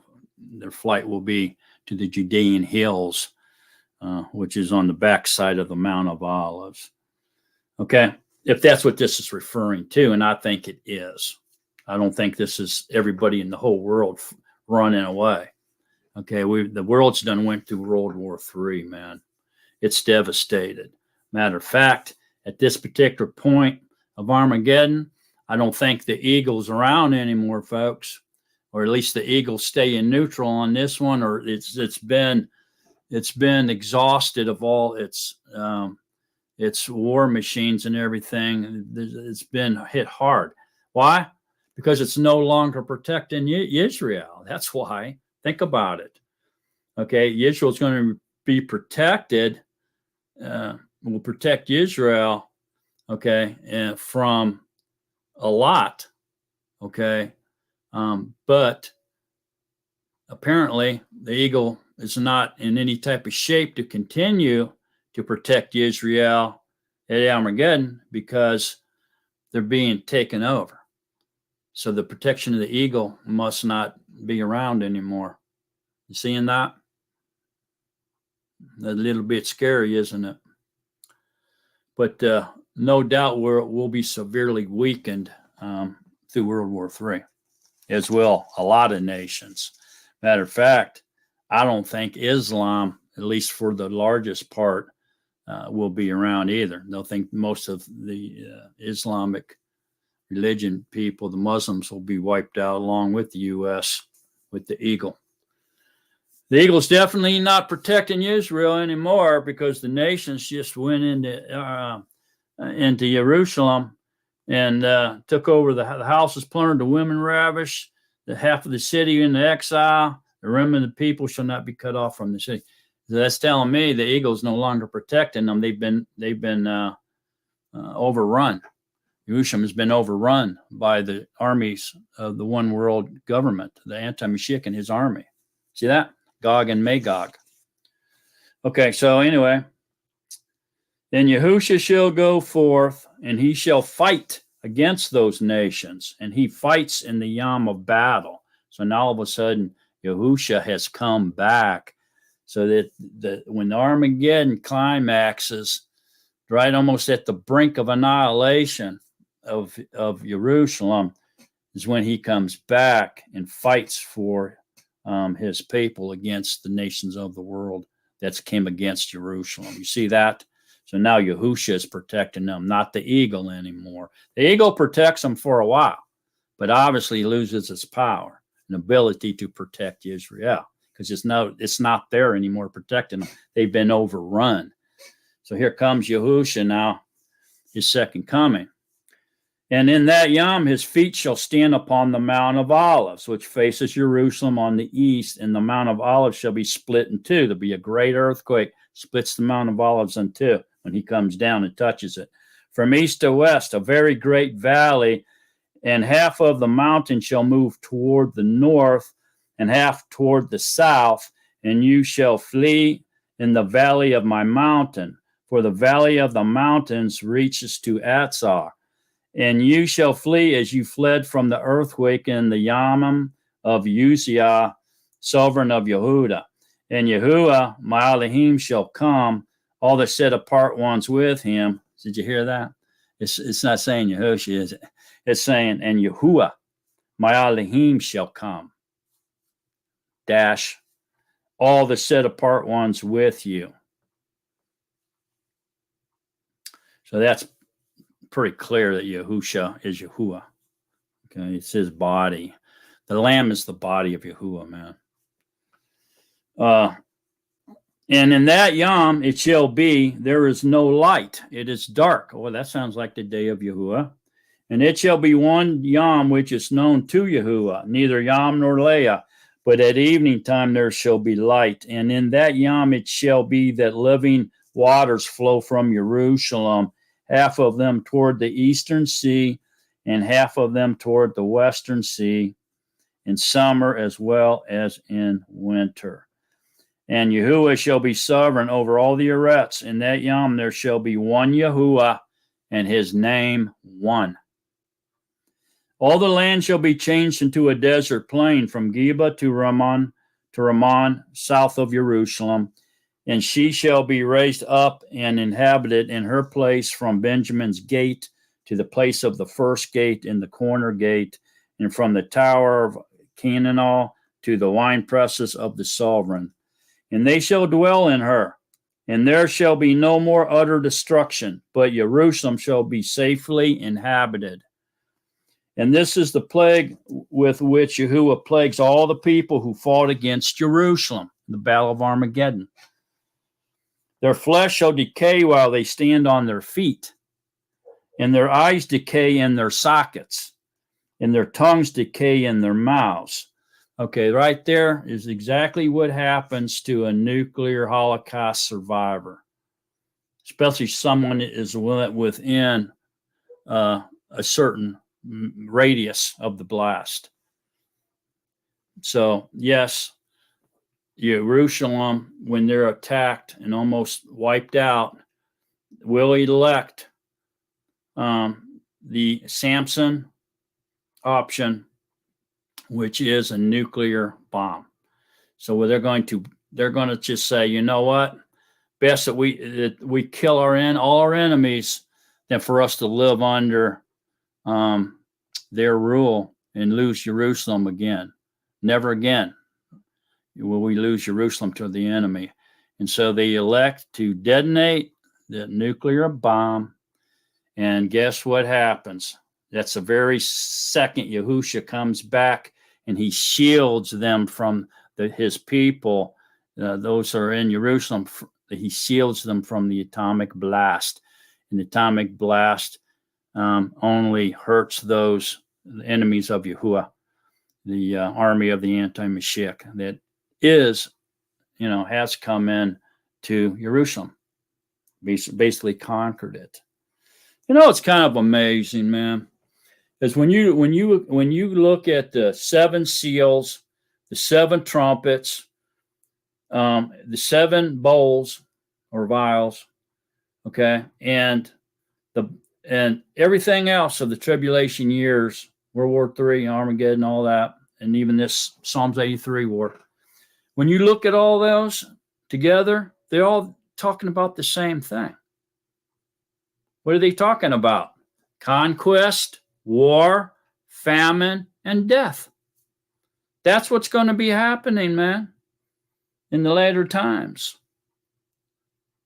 It's all written out in Scripture. The book of Revelations reveals all those events and all the signs that lead up to the second coming of Yahushua. That's what the book of Revelation is all about. And it's all about the same thing. The book of Revelations gives it to you in different ways. Long story, medium story, short story. It fills in between all in the blanks, everything in between as it elaborates. But they all start at different time periods, but they all end at the same exact event. which is the day of Yahuwah, second coming of Yahushua. They all conclude with the same exact conclusion. They start in different timelines, but end at the exact same time, which proves without a shadow of a doubt that the book of Revelations is not in chronological order. Also, when you go through the 7 signs, okay, which is mixed into the trumpets, and then even after somewhat after the bowl, 7 bowls, all these events are not telescoping. They're all happening during that time period. They're part of the 7 seals, the 7 trumpets, and the 7 bowls. They don't telescope at all. They're part of. It's just additional information, additional events that Yahushua gives us that leads up to the second coming of his second coming, or the day of Yahuwah. That's all it is. Okay. So I don't know how I got off on that tangent, but I'm going to get back on course here now. Back to Zechariah 14. And all the land shall be changed. Oh, I just already read that. Okay. So, here it is. 13. And it shall be in that yom that a great confusion from Yahuwah is among them, and every one of them shall seize the hand of his neighbor, and his hand rise up against his neighbor's hand. And Yehuda shall fight at Jerusalem as well. And the wealth of all the nations round about shall be gathered together, gold and silver and garments in great quantities. So also is the plague on the horse and the mule, on the camel and the donkey, and on all the cattle that are in those camps as this plague. Why? Because it's nuclear, man. It's nuclear fallout. And of course, it's going to fall on all the animals as well as the humans and anything else that's in that area. And it shall be that all who are left from all the nations which came up against Jerusalem shall go up from year to year to bow themselves to the sovereign, Yahuwah Sabaoth, and to observe the festival of Succoth. So we will absolutely, with no quarreling or questioning the word of truth, be celebrating Succoth in the millennium reign. As long as generations last, we will celebrate the tabernacle, Feast of Tabernacles in the millennium reign. Why? Because there's going to flesh and blood is still going to be in the millennium reign. Flesh and blood doesn't end until the eternal reign, which starts on the 8th day, the 8th millennium, after the white throne judgment. And it shall be that if any one of the clans of the Eretz does not come up to Jerusalem to bow himself to the sovereign, Yahuwah Sabaoth, on them there is to be no rain. And if the clan of Mithraim does not come up and enter in, then there is no rain. On them is the plague of which Yahuwah plagues the nations who do not come up to observe the festival of Succoth. This is the punishment of Mithraim and the punishment of all the nations that do not come up to observe the festival of Succoth.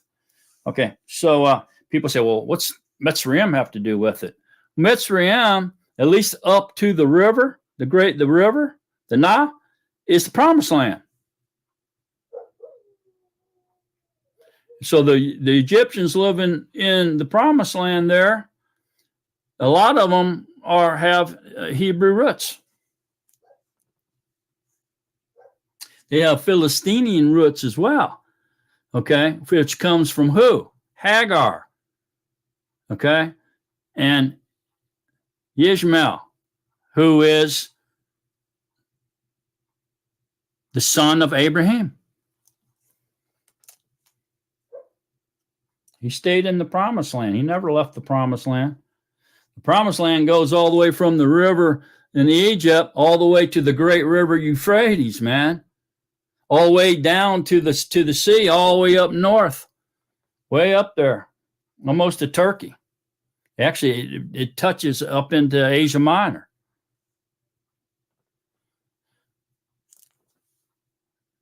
The Hebrews, Israel, never ever occupied the entire promised land. They only occupied about 10% of it and they stopped. Okay. They did not obey Yahuwah's commands to take over the entire promised land. They didn't do it. Okay. That's why they have all these problems they have right now. If they had listened to and obeyed Yahuwah and took over the entire promised land like he told them to do, he told them, I'll fight for you. Don't fear the inhabitants of these lands. I'll fight for you. And they still were afraid to cross over and go over there and inhabit them. Do what he said. Okay? So that's why they're having all this problem. Now they're surrounded by their enemies who wants their lands back. Even the ones that they did take. They want it back. See that? Big problem. That's the big problem going on now. In that Yom, Kadesh El Yahuwah, set apart to Yahuwah, shall be engraved on the bells of the horses and the pots in the house of Yahuwah, shall be like the bowls before the altar. And every pot in Jerusalem and Yehudah shall be set apart to Yahuwah Zabuath. And all those who slaughter shall come and take them and cook in them, and there shall no longer be a Canaanite in the house of Yahuwah Zabuath, which is Philistines, in that Yom.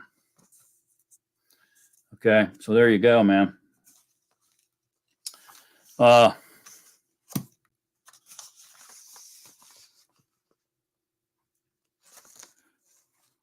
Yeah, I still got to get back to Ezekiel 38, but let's, let me see now. I want to talk a little bit before we get back to Ezekiel 38 and 39, because everybody, like I say, people are asking, I have a few people ask me, is that what's going on now in the war on Ezekiel 38 and 39? And like I said in the beginning, no, it's not. And I'm going to show you why it's not. But let me just continue with this line of thought here first. Revelation 6:8. Everybody go to Revelation 6:8 in your BYNV, if that's what you're using. And it says, and I looked and I saw a green horse. Okay. This is obviously the four horsemen, four horses of the apocalypse. So the first four seals, okay, are the four horses of the apocalypse. Okay, the white horse, the red horse, the black horse, and the green horse. I'm going to skip down here to the green horse now.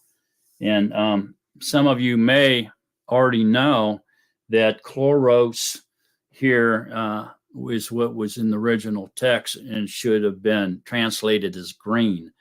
But the translator did not, in certain translations, did not use green, even though it said chloros. And so probably because the translator never saw a green horse. So he was thinking literally minded. And so through his literal mindset, he thought, well, there's no green horse, so I'll just use pale. And some used pale, some used other colors.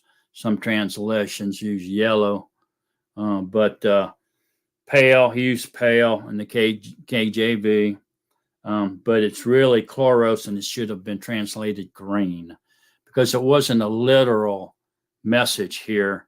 This was spiritual, okay? And so I looked and saw a green horse, okay? And this green horse traditionally represents death, okay? So you have conquest, war, famine, and death. The four horses of the apocalypse. That's old school. Okay, but it still applies literal. We can use it literal. But nowadays we know much deeper, clearer meaning behind the four horses of the apocalypse. Okay, and so we know that we need to apply those to something that makes sense in our reality. In this carbon copied world, we need to apply it to something that makes sense. It can't be something so far out there that it doesn't make sense in our world, man. This is not a cartoon. Okay. We live in a carbon copied reality, not a cartoon. Okay. So, and then it says, and he who sat on it had the name death, and the grave followed with him, and authority was given to them over 1/4 of the Eretz, to kill with sword and with hunger and with death, and by the beast of the Eretz. Okay, so this is very powerful. So what this is projecting here now, what this is telling us, it's showing us the rise of Islam. Okay, and it's the last spirit of power, if you will, spirit that's going to come upon the earth at the time of Yahushua's return. Okay, so there's going to be four. There's going to be the red horse, which is communism, the white horse, which is Catholicism, the black horse, which is capitalism, and then the green horse, which is the rise of Islam. Okay, and we can see death. I mean, all they want to do is kill people, man. It's all about death, death, death to them.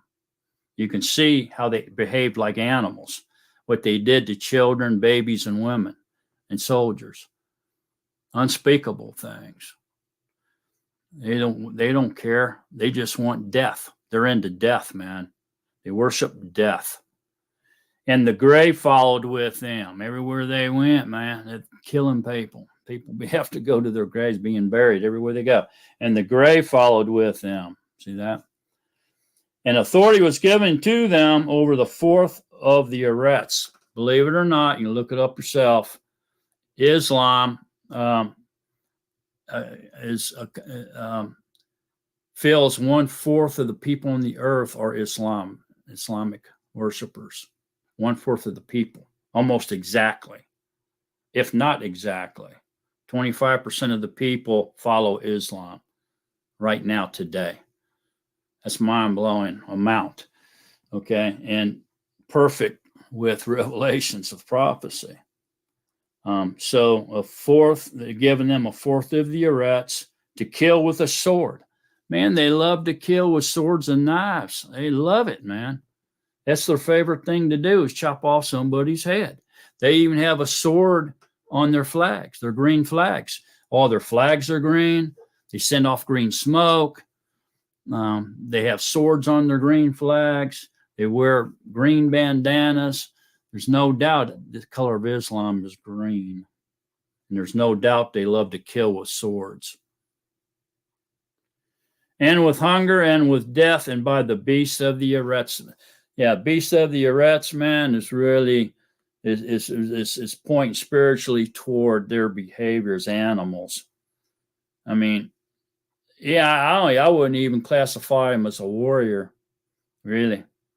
In a war, you know, it's army against army, warriors against warriors. Yeah, there's some nasty stuff going on there. But when you start mutilating women, raping them, dragging them around by their hair, cutting babies out of them, raping them, beheading little babies, killing children, setting them on fire while they're alive, and watch them run around in horror and pain as their little bodies are burning. You're a friggin' animal. You're not a warrior. And there's no way you're going to get that kind of respect out of me. You're an animal if you do that. And that's what this is applying. And by the beast of the Eretz, with hunger and with death, and by the beasts of the Eretz. So this is no doubt here now. The fourth seal is the rise of Islam, folks. And it didn't just start this week with what's going on in Israel now. It's just continuing. Really, the rise of Islam really started around 91 with the Gulf Wars, and on and on and on, even into the war against terror and all that, all the way up to, when Bush pulled them out of Afghanistan, when it ended, over 20 years. Okay. And so now it begins again, raises the green horse, right, raises its ugly head again, and it's continued to try to rule the world. So you can see this spirit here, but also the other horses, the spirits of the other three horses are here as well. So these four spirits on the earth right now, communism, Catholicism, Islam, capitalism, are all prophesied to be here and active in this world when Yahushua returns. And they're all here now. They're here. Okay. So the stage is being set for the return of Yahushua, no doubt. There will be, now here's another thing that has to happen, and I think this is going to happen at the time of the peace agreement. Okay, remember I said we don't know if it's before World War III or after World War III, right? But there's going to be a confirmation of the covenant, the right for, they're going to admit that the Israelites have a right to that land through the Abraham covenant with Yahuwah. But also there's going to be a sharing of the Temple Mount with the Gentiles and the Philistines and the Jews will all share that temple. So it's probably going to be declared at the part of the peace agreement is what I think it's going to be. We find that in Revelations 11 in verse 2 and 3. Well, actually 2. It says, but cast out the court which is outside the temple, and do not measure it, for it has been given to the nations, and they shall trample the set-apart city underfoot for 42 months, which is 3.5 years. Okay, so that is telling us that there's going to be a sharing of the Temple Mount within all these wars and stuff. Something's going to happen, and so basically, I believe they're going to confirm the covenant, saying that the Jews have the right to the promised land, and then they're going to it's going to be a peace agreement signed, and in that peace agreement, it's going to call for the sharing of the Temple Mount.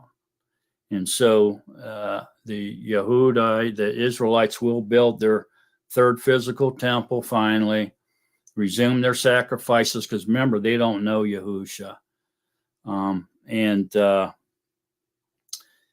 The outer court, it says, and do not measure it, for it has been given to the nations. There's going to be a Gentile court. And so the Gentiles are even going to be able to come up there and worship their God as well. So there's going to be sharing of the Temple Mount, probably as part of the peace agreement or the confirmation of the covenant that we just read about in Daniel 9. So that hasn't happened either. See what I'm saying? So something else to look for, watch for. All right, so that takes us back over here to Ezekiel 38 and 39, which really kind of started all this off. And I just want to say again that no. Well, before I get into that, those four spirits, we were just talking about that green horse as being a spirit. Okay, so you got to understand that that's a power that's over the people, that has the people hypnotized or under their authority or under their control, where the people heed to the authority of that spirit. Okay, and which they do in Catholicism, which they do in the Russia and the communist governments, the capitalist governments, and then Islam, religion of Islam. Okay, so you can see the spirit of the green horse, Islam, the spirit of the other horses and everything, is a power and authority that has people under its control. People are listening to these authorities and obeying these authorities, these spirits. Okay. And so to kind of understand that just a little bit better, look at the seven spirits of Elohim, or the spirit of Islam, or the spirit of the Israel people, the spirit of truth, the spirit of delusion, the spirit of Elijah, the spirit of Jezebel. You see what I'm saying?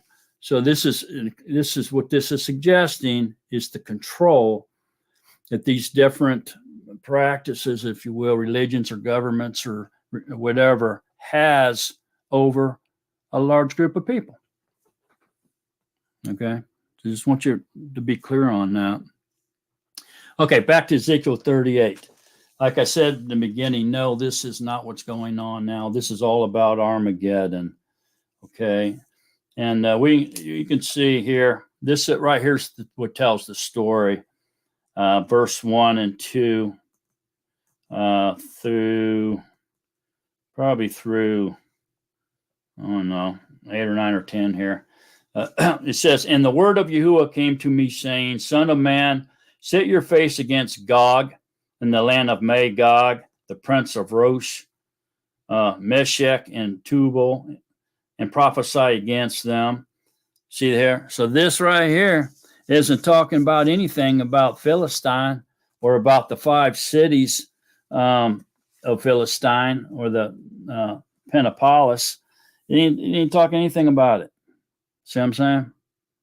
So this can't be. This is a totally different war. So what's this war doing here? It's involving nations, man. Gog and Magog, that's, probably Eastern Europe and Russia. I mean, it could even be Russia and Asia. Gog and Magog going up into Siberia. Siberia touches China, and China says that Siberia belongs to them. Like the Russians say they want Alaska back, the Chinese want Siberia back. They're saying that's part of their heritage. Okay, so that could be Gog and Magog, Russia and China. See what I'm saying? Could include some of Eastern Europe as well. So in the Prince of Rosh, we all know that's Russia. It's pretty clear. Meshech, that's Russia, like Moscow, Western Russia. Tubal, south of the Black Sea, basically. Russia, southern Russia, and prophesy against them. I am against you, Gog, the prince of Rosh, Meshech, and Tubal, and I shall turn you around, and I shall put hooks into your jaws, and shall lead you out with all your army of horses and horsemen. Clad perfectly, a great assembly with armor and shields, all of them handling swords. Persia, mentions Persia here, which, would be Iran, Iraq, Afghanistan type stuff. Cush. Remember, these people are in the same exact location that they were in scriptures here in the ancient days when this was written. They've spread out. They've migrated. Okay, so you got to remember, we got to look at the modern day now, compare and supply the ancient nations to the modern day nations and try to make sense out of it. See what I'm saying? So Cush would be Ethiopia and Sudan area. Put, Libya, Morocco, Sudan area as well, are with them, all of them with shield and helmet. Gomer, which would be Europe, and all its bands. The house of Togarmah would be Turkey from the far north. See that? So the Turkey from the far north, and all its lands, many peoples with you. Be ready, prepare yourself, you and all your assemblies that are assembled to you, and you shall be a guard for them. After many yamim you shall be called up. In the later days, or the latter years, you shall come into the land of those brought back from the sword and gathered from many people on the mountains of Israel, which had been continual waste, but they were brought out of the nations, and all of them shall dwell safely. And you shall go up coming like a storm, covering the land of the cloud, and all your bands and many peoples with you. Thus said the Master Yahuwah, and it shall be in that yom that words arise in your heart, and you shall devise an evil plan. And you shall say, let me go up against the land of unwalled villages. Let me go to those that rest who dwell safely, all of them dwelling without walls and having neither bars nor gates, to take plunder and to take booty, to stretch out of your hand against the waste places that are again inhabited, and against the people gathered from the nations, acquiring livestock and goods, who dwell in the middle of the land. Okay, so there you go, man. So this is the army of the anti-Mashiach, the one world army at this time, coming against Israel. So this battle is speaking of all these different nations. It has nothing to do with what's going on right now. This is speaking of Armageddon. Okay. We see that? It should be pretty clear now that this is speaking of Armageddon. So finally, let's take a look over here at Revelations again. And if we go to Revelations 9, we can see that this isn't what's going on right now either. But what's going on right now could be a presence of what's coming, presense of what's coming. Could precede what is coming. So Revelations 9 is not what's happening right now that we could tell. Like I said, if other things start happening rapidly and other nations get involved and other events start taking place, it could very easily turn into World War III. But as right now, it's not. Because World War III is described here in Revelations 9. So let's get a look at World War III. And the fifth messenger sounded, and I saw a star from the heaven which had fallen to the arets, and the key to the pit of the deep was given to it. And he opened the pit of the deep, and smoke went up out of the pit like the smoke of a great furnace. And the sun was darkened, also the air, because of the smoke of the pit. And out of the smoke locusts came upon the arets, and authority was given to them as the scorpions of the arets possess authority. And it was said to them that they shall not harm the grass of the arets, or any green thing, or any tree, but only those men who do not have the seal of Yahuwah upon their foreheads. And it was given to them that they should not kill them, but to torture them for 5 moons. And their torture was like the torture of a scorpion when it stings a man. And in those days men shall seek death and shall not find it. And they shall long to die, but death shall flee from them. And the locusts looked like horses prepared for battle. Okay, so what are these? Helicopters, man. They're warships, war helicopters.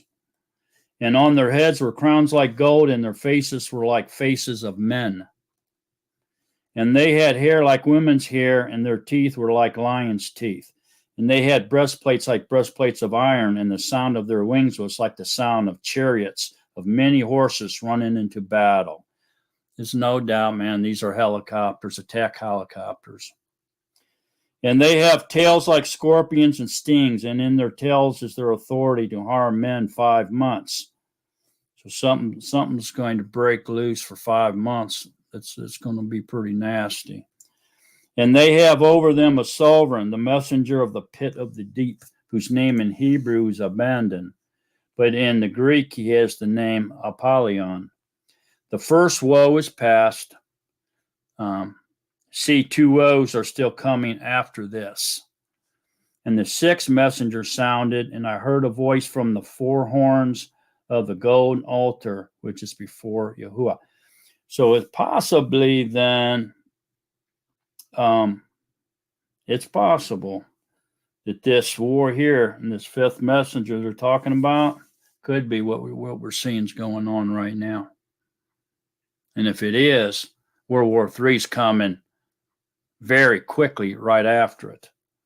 And listen to this. And the 6th messenger sounded, and I heard a voice from the 4 horns of the golden altar, which is before Yahuwah, saying to the 6th messenger who had the trumpet, release the 4 Malachim, those having been bound at the great river Euphrates. And the 4 Malachim, those having been prepared for the hour and Yom, and moon, and a year, were released to kill 1/3 of mankind. That's World War III. And the number of the armies of the horsemen was 200 million. And I heard the number of them. Okay, so the war of World War III is going to begin around the Euphrates River. And there's going to be 200 million soldiers involved in this war. So it's no doubt it's going to be World War III. It's going to be huge.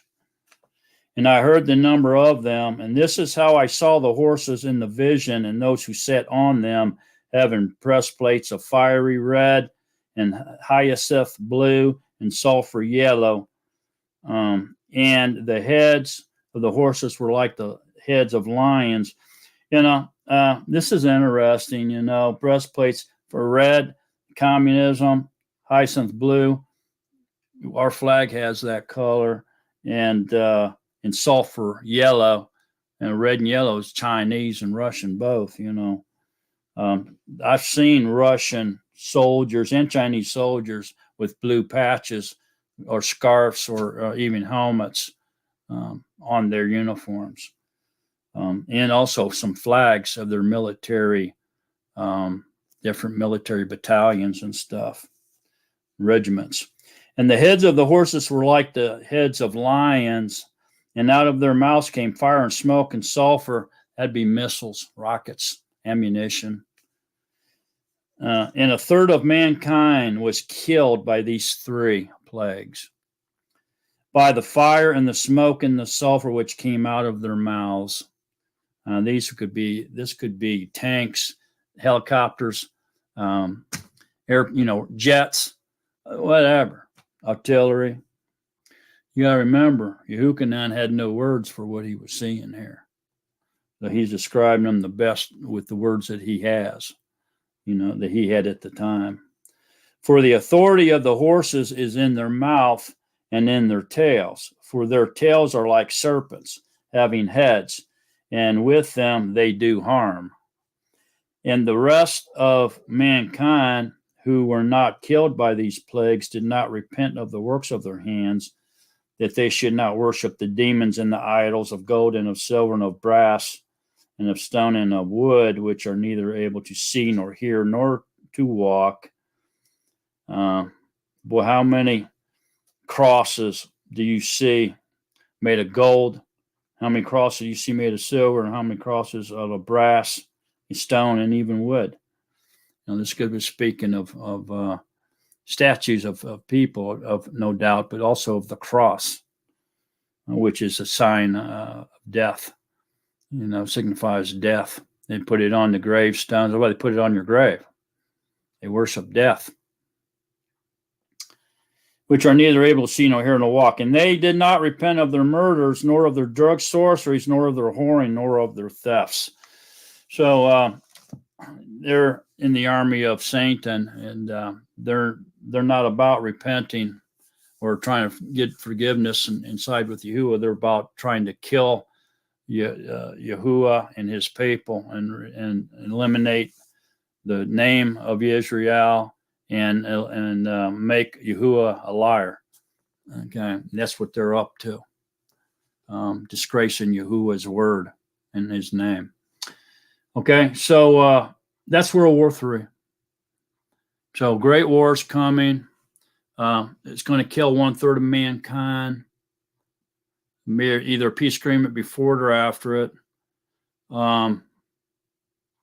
And out of that, the ashes of that war, the anti-Mashiach's going to rise and come into power.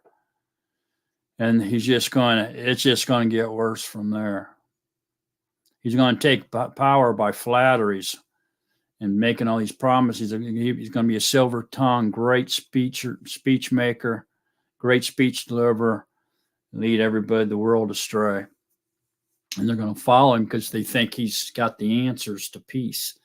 What he's going to tell them is, The problem is it's the Israelites, the Jews. We got to annihilate them.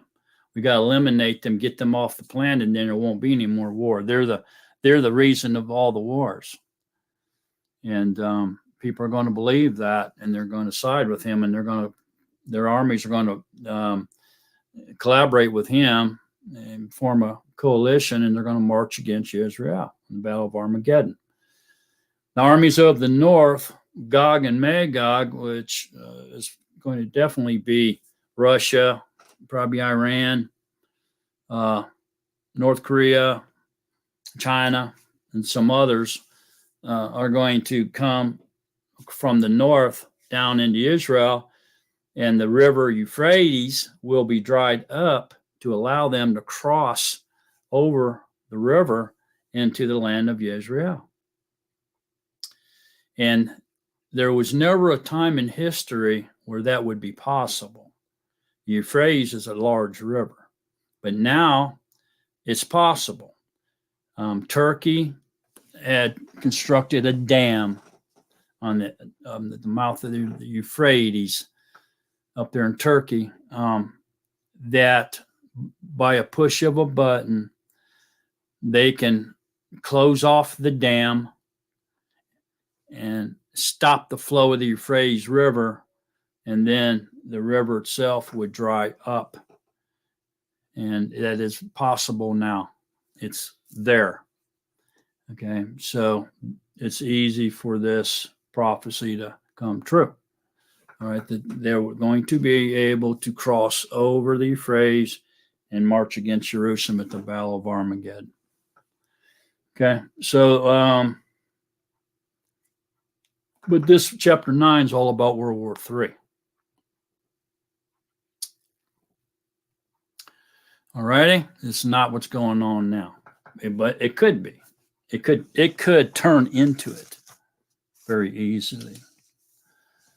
So that's about it.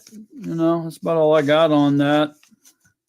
We'll just have to watch it from here, and we'll have to see what transpires, and what's going on.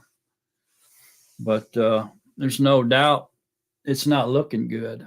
I know, and it could.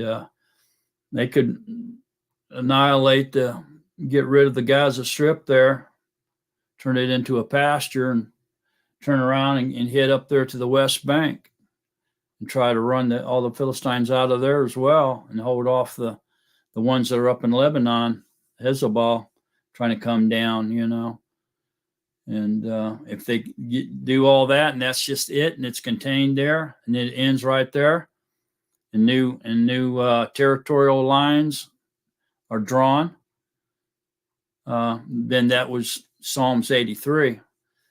But then it's just got to be just a short matter of time for World War III to kick in. Or this could just keep going and overflow and pick up steam and turn into World War III, especially with, it doesn't sound good that North Korea sent missiles to Russia or ammunitions to Russia. It doesn't sound good that the Hebrew bastard left China. It doesn't sound good that they're now fighting up on the north end of with Lebanon, Hezbollah up there. It's not looking good, man.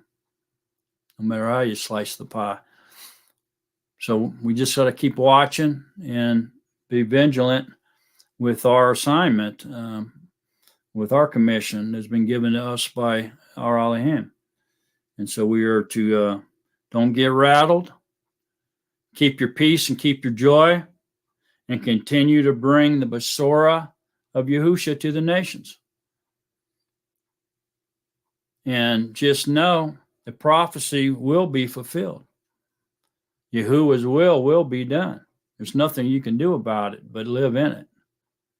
You can pray about it, pray for protection from it.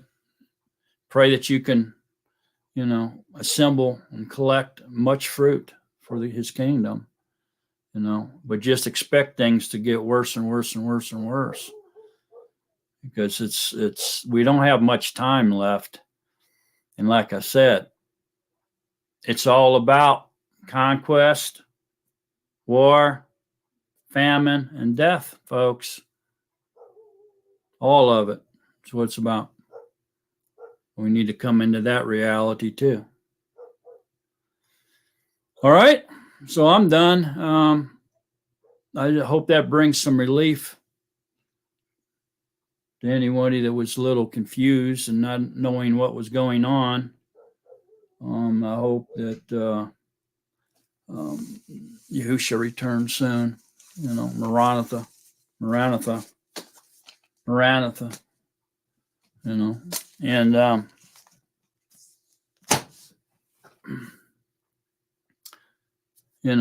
if you're really worried about or scared, if it's really bothering you, read scriptures. Do a lot of praying. You shouldn't be fearing. Love has no fear.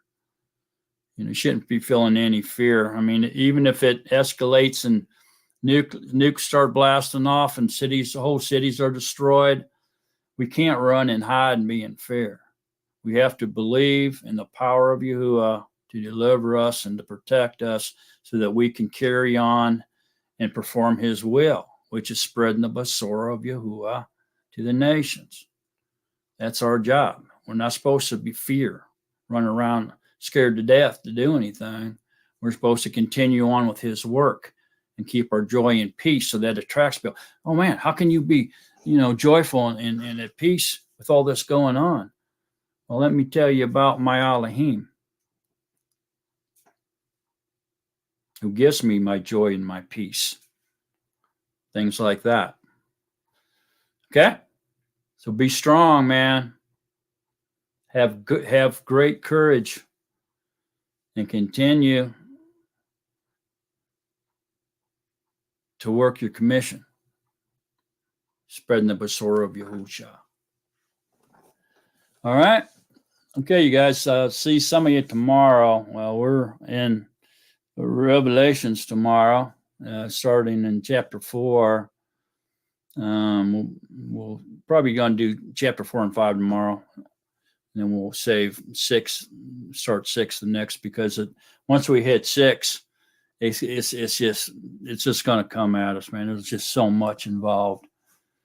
So I think we need to get a decent understanding of chapter 4 and 5 tomorrow, and then the next following week we can really start getting into the meat and potatoes of Revelations. Okay, and so I hit on some of that this evening. So hopefully that perks up your attention. Everybody, come on, man. Come on to Zoom at noon tomorrow. We do it every week, and we study scripture line by line, word by word, and everybody gets to help inject understanding so we all come into agreement on what it means, and we continue on through the scriptures that way. And it seems to be a great way of doing it. And plus we're being obedient to Yahuwah as well, by assembling, which basically just means gather. It's a gathering together, in order to praise, worship, pray, study the word of truth, sing to Yahuwah, dance to Yahuwah, whatever the Ruach HaKodesh leads us to do, man.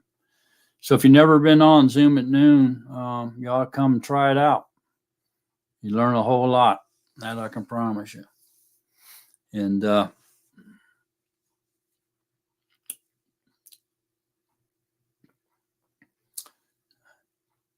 if you are interested in prophecy, end-time prophecy, and Revelations and Daniel, stuff like that, well, this is right up your line then, because that's what we're studying. So come join us. We'd love to have you.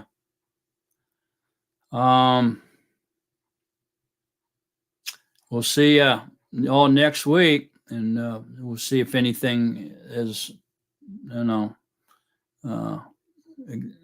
grown out of what's going on now, if things are calming down or if it's getting worse, and we'll just judge it that way. And if it's getting worse, then maybe we'll talk a little bit more. But if it's calming down, then we need to calm down too, I think, and act as normal as possible, you know, being joyful and peaceful and in love with Yahuwah and others, and studying scriptures and enduring, run the good race to the end.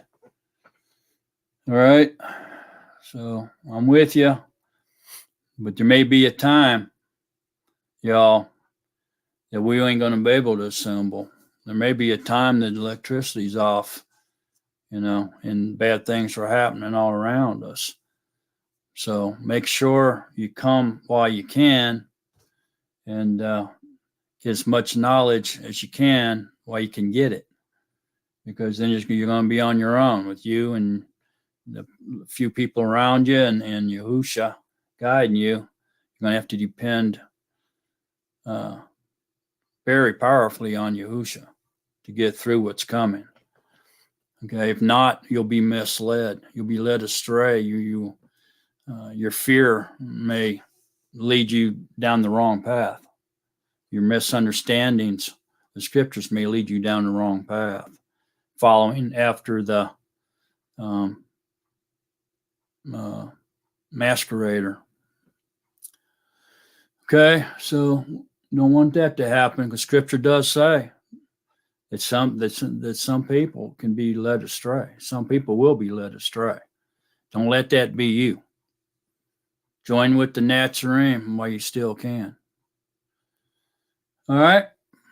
And remember to stay in love with Yahusha. So long, Nazarene, beloved of Yahuwah. So long, everyone. See you next week. Peace and love and joy to everybody.